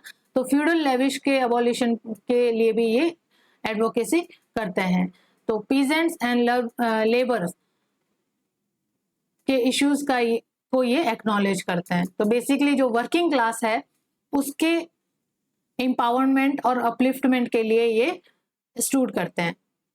द नेक्स्ट एलिमेंट देखिए ऑफ द सोशलिस्ट आइडियोलॉजी, तो देवर एंटी फासिस्ट, है ना। जो फासिज्म की ग्रोथ हो रही थी उसके अगेंस्ट ये सीपीआई वगैरह ने कांग्रेस के साथ इनकॉर्पोरेट किया था, सो दैट कि फासिज्म की ग्रोथ को रोका जा सके। तो फासिज्म के अंदर जो ह्यूमन राइट्स और डेमोक्रेटिक प्रिंसिपल्स और सोशल इक्वलिटीज के साथ जो हॉस्टाइलिटी की जाती है उसके अगेंस्ट ये खड़े होते हैं, है ना। तो ये एंटी फासिस्ट आइडियोलॉजी है, कौन सी, socialism. Then they were also anti-imperialist and anti war foreign policy, यानी जो ये वर्ल्ड वॉर वगैरह जैसे वॉर होते हैं उनके खिलाफ भी ये खड़े होते हैं। तो उनके लिए इंपीरियलिज्म का मतलब क्या है? इंपीरियलिज्म का उनके लिए मतलब है कि ऐसी फोर्सेस जो सिविल राइट्स को अंडरमाइन करती है और एक्सप्लॉयटेशन को और ज्यादा स्ट्रेंथन करती है, उनके लिए इंपीरियलिज्म का मतलब ये है, जो कि जो बेसिक टेनेट्स है ऑफ द सोशलिज्म उसके अगेंस्ट है ये। उन चीजों, सोशलिज्म के बेसिक एलिमेंट्स को ये निगेट करती है इंपीरियलिज्म की आइडियोलॉजी। इस वजह से सोशलिस्ट आइडियोलॉजी जो है वो एंटी इंपीरियलिस्टिक है, बिकॉज इंपीरियलिज्म के अंदर लोगों का एक्सप्लॉयटेशन ज्यादा होता है और जो सिविल राइट्स होते हैं लोगों के, उनको अंडरमाइन किया जाता है, जबकि सोशलिस्ट जो है वो सिविल राइट्स को सिक्योर करती है और लोगों के एक्सप्लॉयटेशन के अगेंस्ट ये खड़ी होती है। तो इस वजह से ये एंटी इंपीरियलिस्ट है, ठीक है। तो एंटी फासिस्ट हो गए, एंटी इंपीरियलिस्ट हो गए, एंटी फ्यूडलिज्म हो गए, एंटी जमींदारी सिस्टम हो गए, प्रो वर्कर हो गए, प्रो प्रीजेंट, प्रो लेबर हो गए। तो ये कुछ बेसिक एलिमेंट है of the socialist ideology. Important expression of socialist idea in India, Indian national movement देखते हैं हम किस तरह से जो सोशलिस्ट आइडिया है उन्होंने इंडियन नेशनल कांग्रेस के प्रोग्राम में अपना एक्सप्रेशन दिया। तो फर्स्ट यहाँ पे देखने को मिलता है foundation of Indian Independence League by Jawaharlal Nehru in 1928। तो इस इंडिया इंडिपेंडेंस लीग जो है उसका फाउंडेशन मद्रास सेशन के अंदर रिजोल्यूशन पास करके होता है और जिसके अंदर पूर्ण स्वराज की बात की जाती है। बेसिकली जो इंडिया इंडिपेंडेंस लीग है ये एक पॉलिटिकल ऑर्गेनाइजेशन है जो कि इसलिए ऑर्गेनाइज किया गया था, या इसका फॉर्मुलेशन इस वजह से हुआ था कि जो आउटसाइड इंडिया के आउटसाइड लोग रह रहे हैं, जो इंडियन नेशनलिस्ट लीडर्स है जो इंडिया के आउटसाइड रह रहे हैं, उनको यहाँ पे ऑर्गेनाइज करना, सो दैट कि वो भी इंडियन नेशनल मूवमेंट के पार्टिसिपेट बन पाए और ब्रिटिश रूल को इंडिया से रिमूव करने के अंदर अपना योगदान दे सके। इस वजह से इस इंडिया इंडिपेंडेंस लीग का 1928 के अंदर फॉर्मेशन होता है। इस इंडिया इंडिपेंडेंस लीग के जो फर्स्ट प्रेसिडेंट होते हैं वो होते हैं श्रीनिवास अयंगर, और इस लीग के अगर मेन लीडर के रूप में देखें तो वही जवाहरलाल नेहरू एंड सुभाष चंद्र बोस, जो बोथ जवाहरलाल नेहरू एंड जो सुभाष चंद्र बोस थे दोनों ही सोशलिस्ट आइडिया को सपोर्ट करने वाले होते हैं। तो यहाँ पे क्वेश्चन आपके पूछ सकते हैं इसकी प्रेसिडेंटशिप से कि इंडिया इंडिपेंडेंस लीग जो है इसका फर्स्ट प्रेसिडेंट कौन थे? तो श्रीनिवास अयंगर थे। 1928 में इसकी स्थापना होती है बाय जवाहरलाल नेहरू एंड सुभाष चंद्र बोस के एफर्ट से। तो इस लीग की स्थापना के साथ से ही हमें सोशलिस्ट एलिमेंट जो है इंडियन नेशनल मूवमेंट के अंदर देखने को मिलते हैं, बिकॉज जवाहरलाल नेहरू जो थे वो सोशलिस्ट थे, अपने आप को वो सोशलिस्ट कहते थे। Even Subhash Chandra Bose was also supporting the socialist idea और आइडियोलॉजी, और इन दोनों के एफर्ट से इस लीग का फाउंडेशन होना इंडियन नेशनल मूवमेंट के अंदर सोशल एलिमेंट के एक्सप्रेशन को दर्शाता है। नेक्स्ट आता है लाहौर सेशन 1928 के 1929 के अंदर। लाहौर के अंदर इंडियन नेशनल कांग्रेस का जो एनुअल सेशन होता है वो हेल्ड होता है। इसकी प्रेसिडेंटशिप जो है नेहरू जी करते हैं और इस समय इस लाहौर सेशन के अंदर नेहरू जी ने पूर्ण स्वराज का घोषणा की थी, यानी पूर्ण स्वराज की डिक्लेरेशन की थी। यानी कि अब इंडिया का जो गोल है वो चेंज हो चुका है। मैंने अपने क्रोनोलॉजी के अंदर भी आपको बताया कि पहले क्या था, गोल इनका स्वराज था। Swaraj means self rule with in the British sovereignty, लेकिन अब क्या है यहाँ पे पूर्ण स्वराज। पूर्ण स्वराज मतलब complete independence, self rule with in the Indian sovereignty, ठीक है। और इसी सेशन के अंदर नेहरू जी ये भी डिक्लेयर करते हैं कि yes I am socialist, I am Republican and I am not believer in king, capitalist and जमींदार। तो बेसिकली ये यहाँ पे सोशलिज्म को एक्सप्रेस कर रहे हैं या सोशलिज्म की आइडियोलॉजी को बता रहे हैं कि मैं सोशलिस्ट का फॉलोअर हूँ या सपोर्टर हूँ। बिकॉज हमने देखा कि सोशलिस्ट आइडियोलॉजी या जो सोशलिज्म है उसके मेन एलिमेंट के रूप में क्या है, वो एंटी इंपीरियलिस्ट है, एंटी कैपिटलिस्ट है, एंटी जमींदार सिस्टम है ना। And it's also stood for abolition of zamindari system, feudalism के भी एंटी है। तो ये कुछ बेसिक एलिमेंट है जो सोशलिज्म को दर्शाते हैं और जवाहरलाल नेहरू के द्वारा इस ऐसे डिक्लेरेशन करना भी सोशल एलिमेंट्स का इंडियन नेशनल मूवमेंट में होना एक्सप्रेस करता है। देन हम आते हैं कराची सेशन ऑफ कांग्रेस इन 1931। 1931 के अंदर नेहरू जी जो है वो 20 पॉइंट्स का एक रिजोल्यूशन जो है वो ड्राफ्ट करते हैं और उसके अंदर वो फंडामेंटल राइट को सिक्योर करने की बात करते हैं, इकोनॉमिक पॉलिसीज को इम्प्लीमेंट करने की बात करते हैं। तो ये रिजोल्यूशन जो था वो नेहरू जी के द्वारा ड्राफ्ट किया गया था, 20 पॉइंट्स रिजोल्यूशन। और इन 20 पॉइंट्स के अंदर कंप्लीट सोशलिस्ट आइडियोलॉजी जो है आपको देखने को मिलती है। सोशलिस्ट आइडियोलॉजी वही जैसे फंडामेंटल राइट है, डेमोक्रेटिक राइट है, इन चीजों के लिए बात करना, social issues like peasant issues, worker class issues, उनको इनकॉर्पोरेट करना, यहाँ पे जमींदारी सिस्टम के अगेंस्ट बोलना है ना, abolition of zamindari system, reduction of land revenue, इन चीजों की यहाँ पे इन 20 पॉइंट्स के अंदर इन चीजों को इनकॉर्पोरेट किया गया था जो एक सोशलिस्ट एलिमेंट को शो करती है इन द इंडियन नेशनल मूवमेंट। तो फर्स्ट टाइम कराची सेशन के अंदर जो कांग्रेस है उसने इस तरह की अप्रोच को अडॉप्ट किया था जिसके अंदर वो फंडामेंटल राइट, डेमोक्रेटिक प्रिंसिपल को इम्प्लीमेंट करना, इकोनॉमिक पॉलिसी को एग्जीक्यूट करना जैसी चीजों के लिए रिजोल्यूशन पास किया था। तो ये जो कराची सेशन है इसको हम और ज्यादा डिटेल में देखेंगे। तो आपका जो ये कराची सेशन है ये मेंस पर्सपेक्टिव से भी थोड़ा इंपॉर्टेंट है, ठीक है। बिकॉज इस कराची सेशन के अंदर फर्स्ट टाइम कंप्लीट जो सोशल एलिमेंट्स है या जो सोशल आइडियोलॉजी है वो प्रोफाउंड शेप लेती है, ठीक है। तो यहाँ से जो है सोशलिस्ट और ज्यादा अपना जो रूट है वो और ज्यादा गहरी करता है। देन यहाँ पे सोशलिस्ट आइडियोलॉजी या सोशलिज्म को और ज्यादा बेहतर ढंग से या बेटर वे में एक्सप्रेस करने के लिए, ऑर्गेनाइज फॉर्म के अंदर इसको एक्सप्रेस करने के लिए कांग्रेस सोशलिस्ट पार्टी की फॉर्मेशन होती है यहाँ पे इन 1934।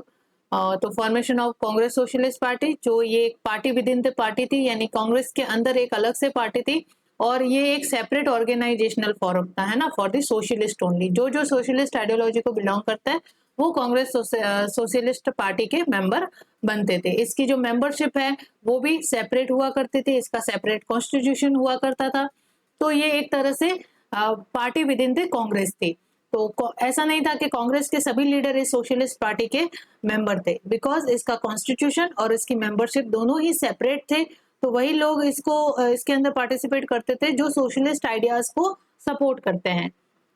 तो इस तरह से धीरे धीरे ये जो पॉलिटिकल डेवलपमेंट हो रहे हैं, इन पॉलिटिकल डेवलपमेंट के साथ जो सोशलिस्ट आइडियोलॉजी है वो इंडियन नेशनल मूवमेंट के अंदर प्रोफाउंड शेप गेन कर रही है। देन हम देखते हैं Lucknow session in 1936। Again Lucknow session के अंदर प्रेसिडेंटशिप जो है जवाहरलाल नेहरू को मिलती है। तो मैं आपको बता दूं, before the independence of India, Jawaharlal Nehru जो है वो इंडियन नेशनल कांग्रेस की जो प्रेसिडेंटशिप है वो thrice time he become the president of Indian National Congress. और सुभाष चंद्र बोस जो थे वो ट्वाइस, ठीक है, ट्वाइस टाइम जो है वो इंडियन नेशनल कांग्रेस के प्रेसिडेंट बनते हैं। लेकिन सेकेंड टाइम में 1939 में इनको गांधी जी के वजह से रिजाइन करना पड़ा था, ठीक है। वो हम देखेंगे त्रिपुरी सेशन जो होता है उसके अंदर हम देखेंगे कि किस तरह से गांधी और बोस के अंदर डिफरेंसेस क्रिएट होते हैं। तो जवाहरलाल नेहरू ने लखनऊ सेशन के अंदर डिक्लेरेशन की थी कि socialism is a key to world's problem and India's problems too, कि सोशलिज्म जो है वो नॉट ओनली वर्ल्ड्स की प्रॉब्लम को सॉल्व करने की है, बट वो इंडियाज की प्रॉब्लम को भी सॉल्व करने की एक की है। तो इस तरह की डिक्लेरेशन जवाहरलाल नेहरू ने 1936 में लखनऊ सेशन में की, जो ये दर्शाता है कि socialist ideology Indian national movement के अंदर या इंडियन नेशनल कांग्रेस के प्रोग्राम और आइडियोलॉजी के अंदर प्रोफाउंड शेप गेन कर रही है। देन आता है Faizpur session in 1936, again presidentship Jawaharlal Nehru के पास होती है। तो फर्स्ट टाइम जवाहरलाल नेहरू बनते हैं 1929 के अंदर लखनऊ सेशन, सॉरी लखनऊ क्या, लाहौर सेशन। फर्स्ट टाइम यहाँ प्रेसिडेंटशिप मिलती है उनको, और यहाँ से सोशलिस्ट आइडियोलॉजी का एमर्जेंस होता है इंडियन नेशनल कांग्रेस। और देन यहाँ पे लखनऊ सेशन और फिर फैजपुर सेशन, ये 3 सेशन के अंदर प्रेसिडेंटशिप जो होती है वो जवाहरलाल नेहरू के पास होती है before the independence of India. तो इस सेशन के अंदर, फैजपुर सेशन के अंदर, वो अग्रेरियन प्रोग्राम को एक्नॉलेज करते हैं, यानी जो पीजेंट इश्यूज थे उनको एड्रेस करते हैं, ठीक है। तो एज भी से है कि socialist ideology is pro peasant and pro labour, तो उनके इश्यूज को एड्रेस करना ये दर्शाता है कि वो सोशलिज्म के एलिमेंट्स है। देन 1937 का जो इलेक्शन का मैनिफेस्टो होता है उसके अंदर भी सोशलिस्ट आइडियाज को इनकॉर्पोरेट किए जाते हैं। यानी अब धीरे धीरे जो इंडियन नेशनल कांग्रेस के प्रोग्राम और आइडियोलॉजी में जो डेवलपमेंट हो रहे हैं वो मोर टेंडेड है towards the socialist ideology. Then 1938 का हरिपुरा सेशन और हरिपुरा सेशन की जो प्रेसिडेंटशिप होती है वो होती है। तो नेक्स्ट यहाँ पे आ जाता है हरिपुरा सेशन 1938 के अंदर, जिसकी प्रेसिडेंटशिप जो है सुभाष चंद्र बोस के हाथ में होती है। और हरिपुरा और त्रिपुरी सेशन, जहाँ दोनों ही सेशन के अंदर इंडियन नेशनल कांग्रेस के सुभाष चंद्र बोस जो है वो प्रेसिडेंट बनते हैं। तो ये 2 बार होता है जहाँ पे सुभाष चंद्र बोस जो है इंडियन नेशनल कांग्रेस की प्रेसिडेंटशिप लेते हैं। तो हरिपुरा सेशन के अंदर क्या होता है, first time national planning committee का फॉर्मेशन होता है, ठीक है। कांग्रेस के द्वारा नेशनल प्लानिंग कमेटी सेटअप की जाती है under the leadership of Nehru. तो नेहरू की गाइडेंस के अंदर या we can say president guidance के अंदर नेशनल प्लानिंग कमेटी का गठन किया जाता है। और इस सेशन का जो प्रेसिडेंट होते हैं वो होते हैं सुभाष चंद्र बोस। तो 1938 के अंदर प्लानिंग कमेटी का गठन किया गया था under the guidance of Nehru. Then आता है त्रिपुरी सेशन 1939 के अंदर, अगेन प्रेसिडेंट जो है वो सुभाष चंद्र बोस बनते हैं। और इस समय जो नेटिव स्टेट के अंदर प्रजामंडल आंदोलन चल रहे थे, नेटिव स्टेट जो प्रिंसली स्टेट है उन्हें कहा जाता है। तो प्रिंसली स्टेट के जो पॉपुलेशन थी, जो मास थी, उनके द्वारा फ्यूडलिज्म के अगेंस्ट, क्योंकि उन्हें ये पता था कि अगर इंडिया, तो चलो ब्रिटिश इंडिया जो है, अब यहाँ पे देखो ब्रिटिश इंडिया क्या, पूरा इंडिया ब्रिटिश के अंडर नहीं था। जो प्रिंसली स्टेट थे वो उनके अपने राजाओं के द्वारा रन होते थे, उनका एडमिनिस्ट्रेटिव कंट्रोल पूरा उनके राजाओं के पास था। दैट वाई वो ब्रिटिश इंडिया के पार्ट नहीं थे, वो प्रिंसली स्टेट अलग से वो रियासतें कहलाती थी। ब्रिटिश इंडिया वो टेरिटरी थी जहाँ पे ब्रिटिश लोगों की अथॉरिटी थी, ठीक है, यानी वो टेरिटरी कंकर की गई थी या कैप्चर की गई थी बाय ब्रिटिश। लेकिन जो टेरिटरी रिमेन रह गई थी, जहाँ के राजाओं के या राजा उनसे मतलब संधि कर लेते हैं या कॉर्पोरेशन कर लेते हैं, तो उनकी प्रिंसली स्टेट को नहीं छेड़ा गया। तो वो सारी प्रिंसली स्टेट जो है स्वतंत्र थी, अपना जो राजकाज चलाने के लिए, वो सारे एडमिनिस्ट्रेटिव वर्क को चलाने के लिए फ्री थी। तो इस वजह से ब्रिटिश इंडिया और प्रिंसली स्टेट बहुत बार अलग अलग एंटिटी है ना। तो जो प्रिंसली स्टेट के अंदर मास थी उनको पता था कि ब्रिटिश इंडिया तो ब्रिटिश लोगों से आजाद हो जाएगा, लेकिन हमारा क्या, हम तो तभी भी गुलाम बने रहेंगे आफ्टर इंडिपेंडेंस ऑफ इंडिया। हम तो अभी भी फ्यूडलिज्म के अंदर अपना जीवन यापन करेंगे और हम अभी भी अभी भी हम स्लेवरी ही करेंगे राजाओं की। तो हमारी तो स्वतंत्रता निश्चित ही नहीं है, ठीक है। तो इस वजह से यहाँ पे प्रिंसली स्टेट के अंदर भी मास मोबिलाइजेशन होता है। वहां के लोगों के द्वारा, वहां की पब्लिक के द्वारा प्रजामंडल आंदोलन चलाए जाते हैं कि उनके मतलब उनका ये मानना था, उस प्रजामंडल आंदोलन के जो लीडर्स थे उनका ये मानना था कि फ्यूडलिज्म को भी खत्म किया जाए, कंप्लीट एबॉलिशन ऑफ फ्यूडलिज्म किया जाए, सो दैट कि ट्रू फ्रीडम जो है उसका अटेनमेंट किया जाए और होल एक इंडिया जो नेशन है उसका गठन किया जाए, जिसमें प्रिंसली स्टेट जो है they were be also part of India, ठीक है। तो नेहरू जी ने तो कहा भी था कि जो ये फ्रीडम की जो प्रिंसिपल है वो प्रिंसली स्टेट के ऊपर भी लागू होता है। प्रिंसली स्टेट अलग से नहीं है कि उनको अलग से ट्रीट किया जाए, they were also part of union of India.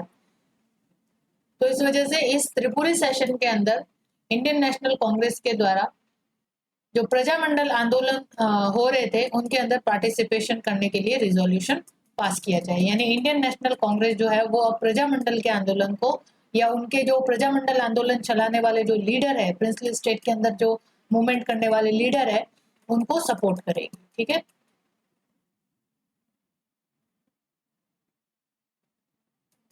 Against the feudalism, against the abolition of feudalism.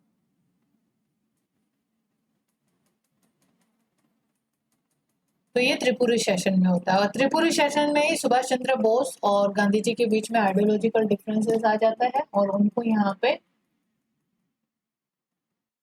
Subhash Chandra Bose को गांधी जी के साथ मतभेद होने की वजह से इस प्रेसिडेंटशिप से रिजाइन भी करना पड़ता है इन 1913।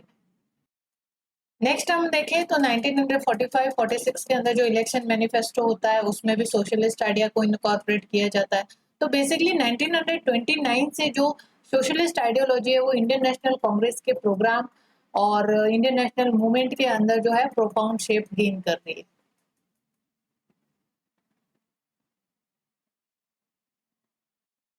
तो 1930s के बाद से हमें देखने को जो सोशलिस्ट है वो कांग्रेस एग्जीक्यूटिव कमेटी के मेंबर बनते हैं, जो सोशलिस्ट है वो प्रेसिडेंट ऑफ कांग्रेस सेशन बनते हैं, जैसे जवाहरलाल नेहरू, सुभाष चंद्र बोस जो है ना।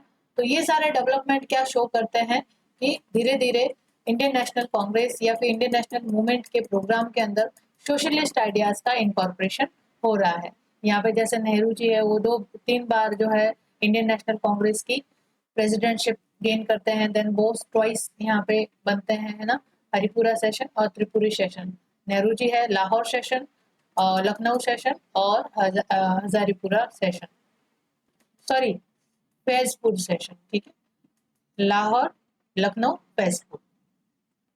और यहाँ पे socialist leaders like Jayaprakash Narayan, है ना, राम मनोहर लोहिया, ये सब कांग्रेस की एग्जीक्यूटिव कमेटी के मेंबर बनते हैं जो कि सोशलिस्ट आइडियोलॉजी के लोग थे। तो दीज ऑल डेवलपमेंट शोज की सोशलिस्ट आइडियोलॉजी का इनकॉर्पोरेशन हो रहा है इन the Indian National Congress and Indian national movement. तो मेंस के अंदर ऐसे ही क्वेश्चन बनेगा सीधा साधा, आपको यही सब डेवलपमेंट लिखने पड़ेंगे कि discuss the expression of socialist ideology in Indian national movement. तो बस आपको सीधे सीधे ये सारे मूवमेंट, ये सारे डेवलपमेंट लिखने जो ये शो करते हैं कि इंडियन नेशनल मूवमेंट के अंदर सोशलिस्ट आइडिया जो है प्रोफाउंड शेप गेन कर रहे हैं या अपने आप को एक्सप्रेस कर रहे हैं। तो अब हम यहाँ पे एक नेहरू जी का कोटेशन है कि socialism is a key to world's problem and India's problem, इसको डिस्कस करते हैं। This can be your mains question as well, है ना, स्टेटमेंट ज्यादातर आते हैं। तो इसके अंदर हमें क्या लिखना है वो देख लेते हैं कि किस तरह से सोशलिज्म जो है उसके द्वारा वर्ल्ड्स की प्रॉब्लम को, जो दुनिया की प्रॉब्लम है उसको और इंडिया की प्रॉब्लम है उसको भी सॉल्व किया जा सकता है। तो basic problem of the world क्या है, और वी कैन से इंडिया की भी क्या है, एक्सप्लॉयटेशन, है ना। क्या है problem, exploitation, exploitation one by other और क्लास बाय क्लास, ठीक है। एक क्लास का दूसरे क्लास के द्वारा एक्सप्लॉइटेशन करना, या एक इंसान का दूसरे इंसान का, एक इंसान के द्वारा दूसरे इंसान का यहाँ पे एक्सप्लॉइटेशन करना मेन प्रॉब्लम है यहाँ पे एक्सप्लॉइटेशन। अगर सॉरी, एक्सप्लॉइटेशन जो है वो हर फील्ड के अंदर आपको देखने को मिल सकता है, socialism, economical and political field. ठीक है, सोशल अगर हम इकोनॉमिक फील्ड के अंदर बात करें तो इसके अंदर क्या है, कैपिटलिज्म की फॉर्म के अंदर, लैंडलॉर्डिज्म की फॉर्म के अंदर, कोलोनियलिज्म की फॉर्म के अंदर आपको ये एक्सप्लॉइटेशन देखने को मिलता है। कोलोनियलिज्म का बेस्ट उदाहरण तो ब्रिटिश गवर्नमेंट इंडिया के कॉन्टेक्स्ट में किस तरह से उन्होंने इंडिया का जो है वो एक्सप्लॉइटेशन किया। लैंडलॉर्डिज्म यहाँ पे जमींदार सिस्टम, जमींदारी सिस्टम के अंदर भी प्रेजेंट लोगों का किस तरह से एक्सप्लॉइटेशन होता है वो। और कैपिटलिज्म जो है वो आपको लेबर इश्यूज के या लेबर क्लास के लोगों को देख के पता चल जाता है किस तरह से इंडस्ट्रियलिस्ट द्वारा लेबर क्लास का यहाँ पे एक्सप्लॉइटेशन किया जाता है। तो ये जो एक्सप्लॉइटेशन है वो हर एक फील्ड के अंदर देखने को मिलता है। तो इकोनॉमिक फील्ड के अंदर कैपिटलिज्म, लैंडलॉर्डिज्म एंड कोलोनियलिज्म के द्वारा ये एक्सप्लॉइटेशन होता है। देन सोशल फील्ड के अंदर अगर देखें तो रेसिज्म के द्वारा, अपार्थाइड के द्वारा और क्लास डोमिनेशन के द्वारा ये चीज देखने को मिलती है। रेसिज्म यानी कि यहाँ पे जो नस्ल भेद होता है ना, नस्ल भेद की नीति, और अपार्थाइड यानी रंग भेद की नीति। स्किन के कलर के अकॉर्डिंग आपके साथ डिस्क्रिमिनेशन किया जाता है। रेसिज्म यानी आप किस रेस से बिलोंग करते हो, उस रेस के ऊपर या उस नस्ल के आधार पर आपके साथ डिस्क्रिमिनेशन होता है ना। क्लास डोमिनेशन यानी कि यहाँ पे आप कौन सी क्लास से बिलोंग करते हो, अपर क्लास से या लोअर क्लास से। तो हमने इंडिया में देखा ही है कास्ट मूवमेंट के अंदर कि किस तरह से जो upper class of the Indian society है वो lower class of the Indian society का एक्सप्लॉइटेशन करती है ना। किस तरह से जो डिप्रेस्ड और जो अछूत लोग थे, जो दलित लोग थे, वो अपर क्लास के डोमिनेशन या उनकी एट्रोसिटी की वजह से परेशान थे, ये सब हमने देखा है। तो ये सारा एक्सप्रेशन जो है वो सोशल फील्ड के अंदर आपको देखने को मिलता है in the form of racism, apartheid यानी रंग भेद, कलर, स्किन के कलर के हिसाब से है ना, यानी यहाँ पे व्हाइट मैन सुपीरियरिटी, यानी व्हाइट स्किन है आपकी तो आप सुपीरियर हो इन क्लास। देन यहाँ पे अपर क्लास, लोअर क्लास आ जाता है। तो these all kind of exploitation done by these racism, apartheid and class domination in social field. Then अगर पॉलिटिकल फील्ड में आते हो तो किस तरह से आपका एक्सप्लॉइटेशन होता है in the form of imperialism and fascism. ठीक है, फासिज्म के अंदर भी आपके ह्यूमन राइट्स, डेमोक्रेटिक प्रिंसिपल्स, इन सबको सूली पे चढ़ा दिया जाता है। इवन इन इंपीरियलिज्म के अंदर भी है ना, साम्राज्यवाद के अंदर के किस तरह से जो कॉलोनियल पावर्स है वो अपने साम्राज्य को बढ़ाने के लिए जो अदर कंट्रीज है उनको अपनी कॉलोनी बनाती है, जो कॉलोनियलिज्म को जन्म देता है, और उन कॉलोनी से जो वेल्थ है, रिसोर्सेज है, उसका एक्सट्रैक्शन कर करके, एक्सप्लॉइटेशन कर करके वहां की जनता को पुअर बनाती है और उनकी डिग्रेडेड कंडीशन की वजह बनती है इंपीरियलिज्म। तो इंपीरियलिज्म में भी मेन ये है कि अपने साम्राज्य को बढ़ाने के लिए दूसरों के जो ह्यूमन राइट्स है, सिविल राइट्स है, उसको डिनाई करो, उसको रिफ्यूट करो। तो इस वजह से कहा जा रहा है कि ये एक्सप्लॉइटेशन जो है हर एक फील्ड के अंदर आपको देखने को मिलेगा, और इसको सॉल्व करने का मेन एक ही की है, दैट इज द सोशलिज्म। कैसे सोशलिज्म के थ्रू इन चीजों को आप कैसे इरेडिकेट करोगे। तो हमने यहाँ पे देखा कि सोशलिज्म जो है वो इन सभी चीजों के एंटी होता है, यानी वो एंटी इंपीरियलिस्ट होता है, एंटी फासिस्ट होता है, एंटी जमींदारी सिस्टम होता है ना, एंटी कैपिटलिस्ट होता है, एंटी लैंडलॉर्डिज्म होता है, और एंटी क्लास डोमिनेशन होता है। वो क्लास स्ट्रगल को यहाँ पे मान्यता देते हैं, है ना, और बेसिकली क्लास डिस्टिंक्शन को वो अबॉलिश करना चाहते हैं, और क्लास लेस सोसाइटी है उसकी स्थापना करना चाहते हैं। ठीक है, तो जितने भी ये फिनोमेनन हमने ऊपर देखे in the social field, economic field और पॉलिटिकल फील्ड, उन सब के जो कारण बन रहे हैं बेसिकली एक्सप्लॉइटेशन का, उन सब के एंटी सोशलिज्म है। ठीक है, तो इस वजह से जो सॉल्यूशन है वो सोशलिज्म के अंदर ही हमें देखने को मिलता है, because socialism stand for equality, justice and progress. Equality कैसे, कि जब क्लास ही नहीं है तो क्लास स्ट्रगल ही नहीं है यहाँ पे। ठीक है, तो इसके कारण इक्वालिटी एस्टेब्लिश होगी, कोई अपर क्लास नहीं होगा, कोई लोअर क्लास से बिलोंग नहीं होता, सबकी क्लास जो है यहाँ पे एक हो जाएगी अगर क्लासलेस सोसाइटी की स्थापना होती है। तो क्लासलेस सोसाइटी होगी तो यहाँ पे क्लास स्ट्रगल भी खत्म हो जाएगा। फिर जो रिसोर्सेज है उसका इक्वल डिस्ट्रीब्यूशन करेंगे, इक्वालिटी वेल्थ के अंदर भी।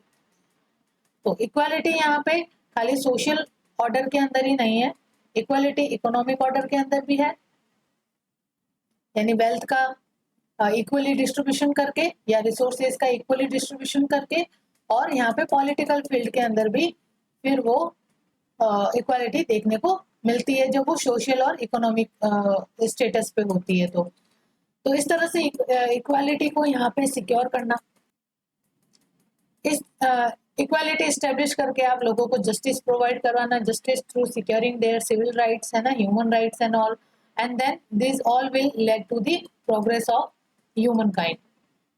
तो इस वजह से सोशलिज्म जो है वो इन सभी प्रॉब्लम्स की है, या वी कैन से सॉल्यूशन है। और इंडिया की भी प्रॉब्लम सेम ही है, इंडिया भी कॉलोनियलिज्म से ग्रसित है, रेसिज्म यहाँ पे होता है ना, जो व्हाइट मैन सुपेरियोरिटी एस्टेब्लिश की गई है ना, बाय द ब्रिटिश। तो India was also facing the same problem, colonialism, imperialism, racism, landlordism, class domination, capitalism.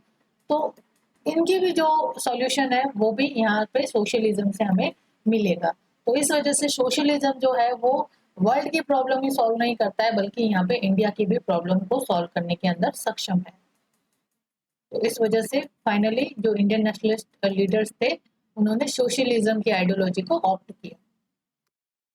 Now अब हम देखते हैं openness of the Congress of transformation towards socialist vision, कि इंडियन नेशनल कांग्रेस जो है उसमें ऐसी क्या चीज थी जिसने इनको सोशलिस्ट विजन को अपनाने के अंदर हेल्प की, या वी कैन से कि ऐसा क्या फैक्टर था जो कि इंडियन नेशनल कांग्रेस ने इजीली सोशलिस्ट विजन को यहाँ पे अडॉप्ट कर लिया।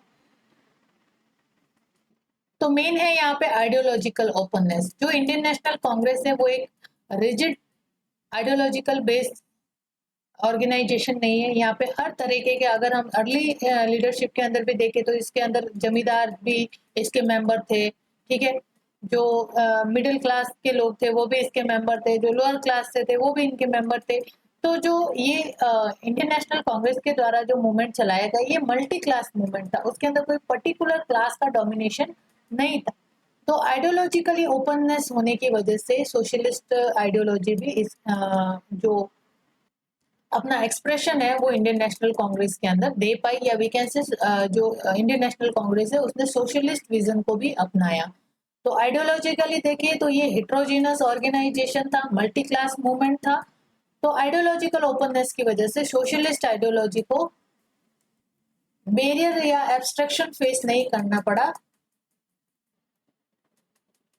To disseminate into the programme and ideology of Indian National Congress, ठीक है। तो आइडियोलॉजिकली ओपननेस होने की वजह से, और यहाँ पे प्रो पीपल ओरिएंटेशन होने की वजह से, बिकॉज इंडियन नेशनल कांग्रेस के जो लीडर्स थे वो मास से कंसर्न थे, ठीक है, not like the moderates and extremist जो खाली पर्टिकुलर एजुकेटेड मिडिल क्लास तक ही कन्फाइंड रहे। जो इंडियन नेशनल कांग्रेस का था वो कंप्लीट प्रो पीपल ओरिएंटेशन होने की वजह से, यानी कि they showed concern for the mass, है ना, वर्क फॉर देयर पार्टिसिपेशन। तो इस वजह से मास के प्रति कंसर्न होने की वजह से भी यहाँ पे सोशलिस्ट आइडियोलॉजी जो है वो अपने आप को एस्टेब्लिश कर पाई, क्योंकि socialist ideology stood for the upliftment of public, है ना।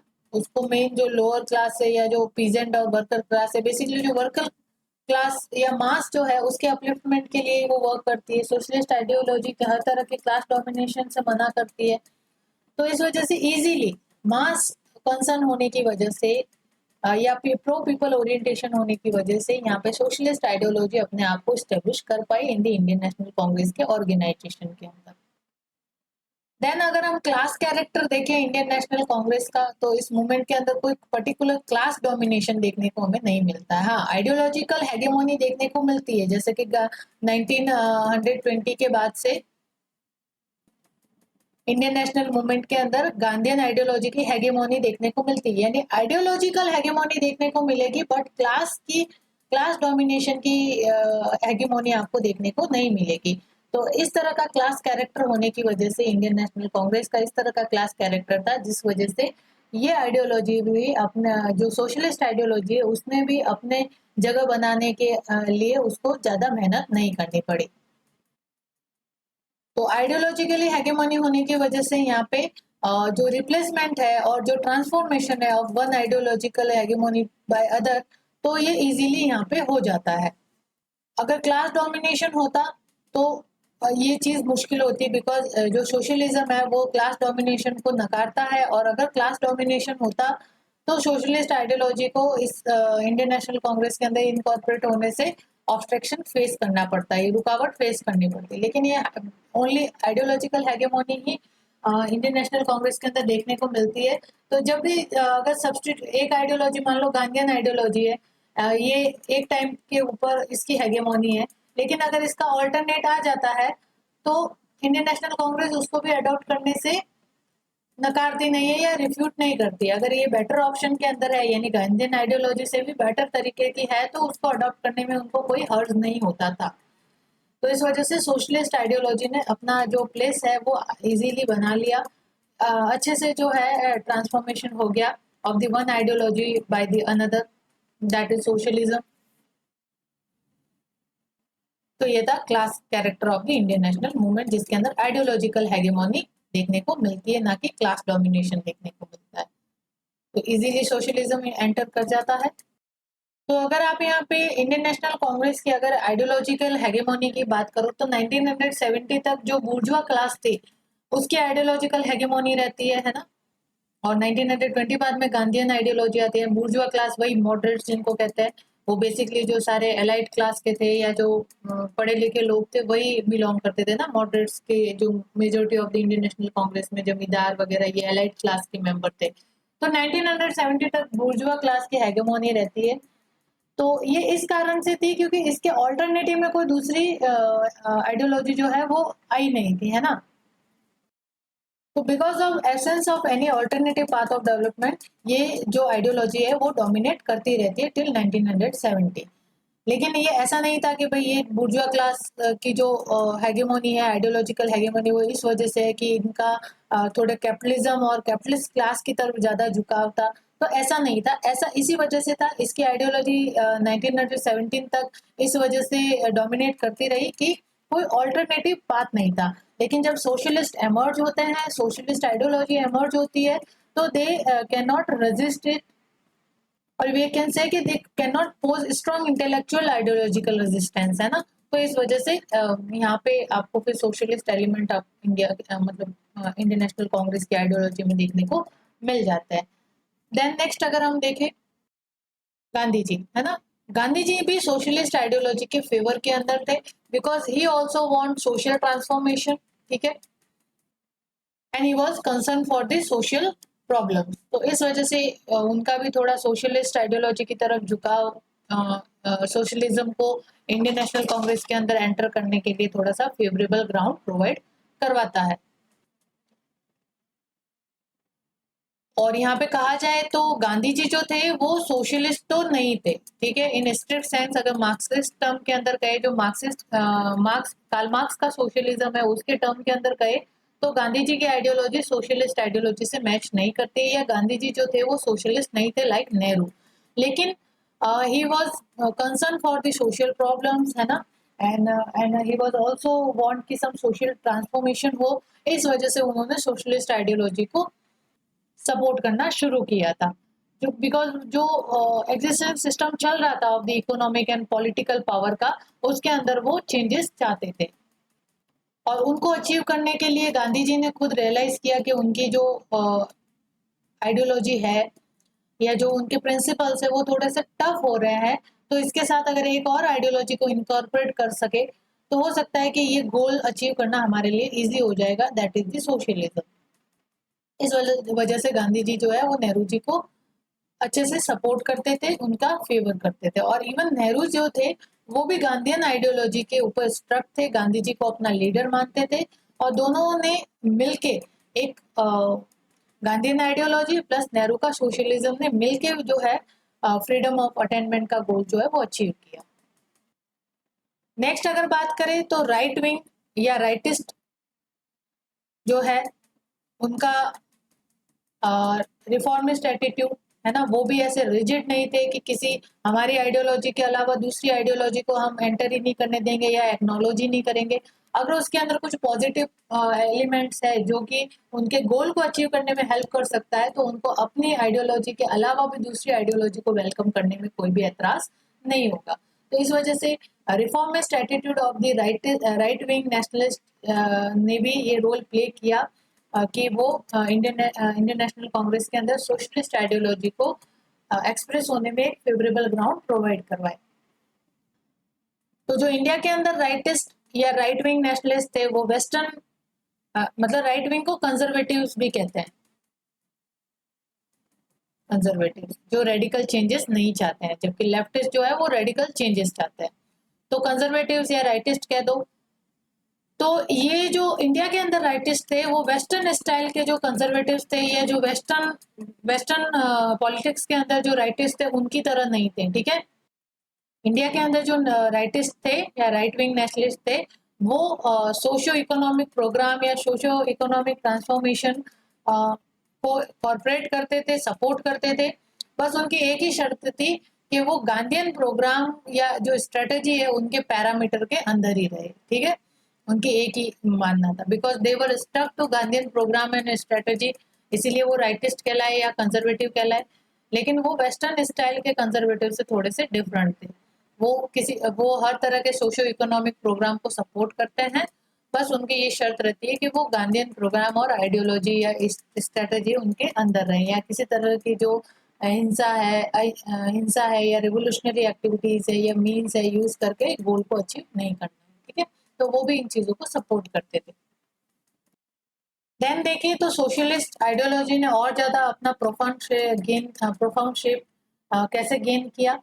तो उसकी एक मेन स्पेशल अपील थी to Congress cadre at lower level, ठीक है। तो जो कांग्रेस के कैडर के जो लोअर लेवल पे भी जो नेशनलिस्ट वर्क कर रहे थे, जो पार्टिसिपेंट थे कांग्रेस के, उनको भी इन्होंने अच्छे से अपील की, उनको भी अपने इस इंडियन नेशनल मूवमेंट के अंदर इनकॉर्पोरेट किया। और इस तरह से उन्होंने एक कोई अपर क्लास या कोई पर्टिकुलर क्लास के मास को ही एड्रेस नहीं किया, बल्कि इंडियन सोसाइटी के हर एक सेक्शन को इन्होंने बहुत अच्छे से अपील की, और सभी सेक्शन जो है सोशलिस्ट आइडियोलॉजी से इंस्पायर्ड होके अपने आप को रिलेटेबल फील कर पाए विद द सोशलिस्ट आइडियोलॉजी। और इस तरह से ये सोशलिस्ट मूवमेंट जो है वो इंडिया के अंदर या इंडियन नेशनल मूवमेंट के प्रोग्राम के अंदर अपना एक्सप्रेशन शो करता है। तो ये सब कुछ कारण रहते हैं जिसके कारण इंडियन नेशनल कांग्रेस के अंदर सोशलिस्ट एलिमेंट जो है वो अपने आप को एक्सप्रेस कर पाए। क्या कांग्रेस की इंडियन नेशनल कांग्रेस की क्या स्पेशलिटी रहती है या क्या कैरेक्टर रहता है जिसने कि सोशलिस्ट आइडियोलॉजी को एमर्ज होने के लिए फेवरेबल ग्राउंड प्रोवाइड करवाया। अब हम weak aspect of socialist movement देखें तो अब थोड़ा सा जबरदस्ती हमें निकालना भी पड़ता है ना। अगर क्रिटिकल एनालिसिस के अंदर आता है तो आपको सोशलिज्म के वीक पॉइंट को भी दिखाना पड़ता है।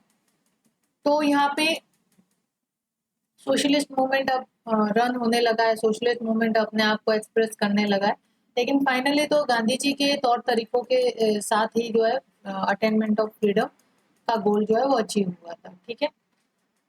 लेकिन अब हम यहाँ पे लेकिन सोशलिस्ट मूवमेंट ने भी बहुत एक अच्छा रोल प्ले किया to pressurise the British government, और उसकी वजह से जो गोल ऑफ पूर्ण स्वराज है उसको प्राप्त करना या उसको अचीव करना थोड़ा सा इजी हुआ।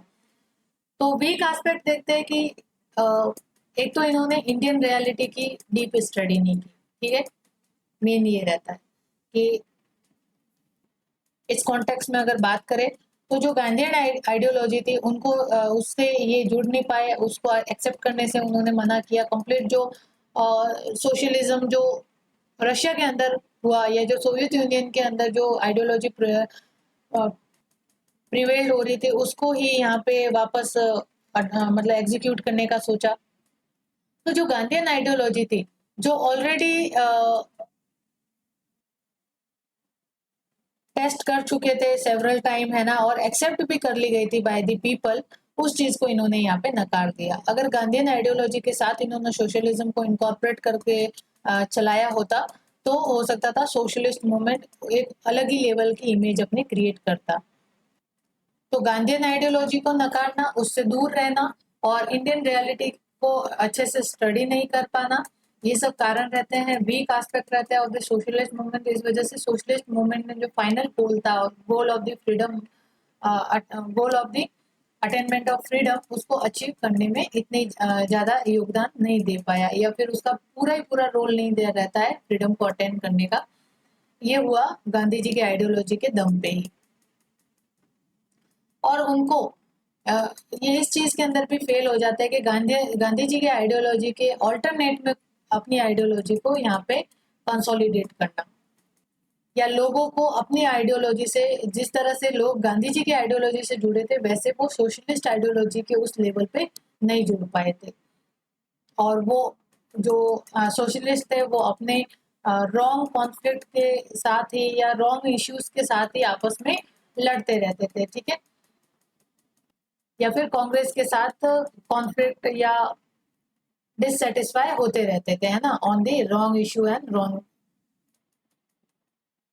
नेक्स्ट यहाँ पे देखें हम, देन वो कांग्रेस के ऊपर आरोप लगाते थे, ठीक है ना, कि कांग्रेस जो है वो बुर्जुआ क्लास का ही एक ऑर्गेनाइजेशन है, ठीक है, वो बुर्जुआ क्लास के इंटरेस्ट को ही हमेशा सपोर्ट करता है। और ये कहते थे कि ये जो इंडियन नेशनल कांग्रेस है वो कॉम्प्रोमाइज एटीट्यूड रखता है टुवर्ड्स द इंपीरियलिज्म, यानी इंपीरियलिज्म के सामने अपने घुटने टेक देता है और कैपिटलिस्ट क्लास को सपोर्ट करने वाला ये ऑर्गेनाइजेशन है। तो इस तरह की आलोचना इंडियन नेशनल कांग्रेस की इस तरह से क्रिटिसिज्म करके ये फेल्ड हो जाते हैं to show ideological flexibility and reconciliation. तो ये चीज आपको गांधी सुभाष कंट्रोवर्सी के रूप में भी देखने को मिलती है ना।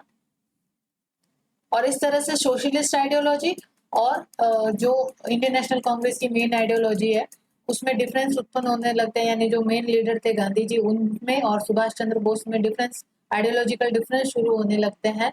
और ये गांधी सुभाष कंट्रोवर्सी देखने को मिलती है आपको त्रिपुरी सेशन के अंदर।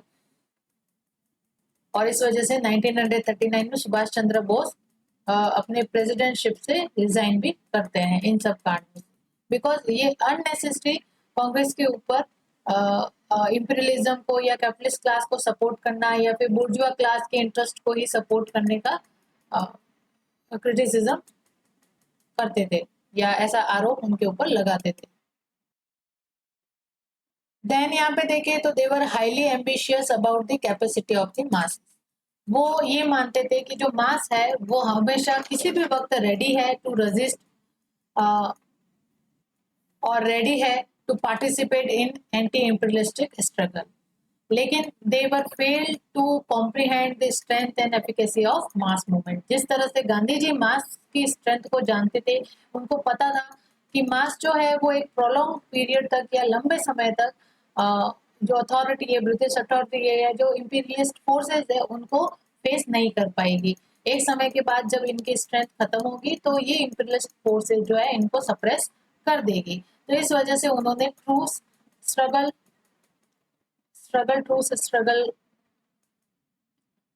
का जो प्रिंसिपल है उसको इनकॉर्पोरेट किया था अपनी आइडियोलॉजी के अंदर।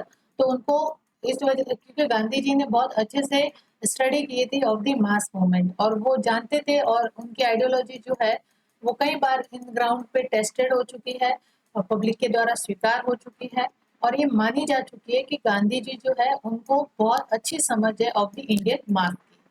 तो इस चीज के अंदर ये सोशलिस्ट फेल हो जाते हैं। उनको लगता है कि मास जो है वो एनी टाइम रेडी है to participate in anti imperialistic struggle और लंबे समय तक वो स्ट्रगल को रन भी कर सकती है, और किसी भी समय ये रेडी है टू रजिस्ट, है ना, टू पोस्ट रेजिस्टेंस।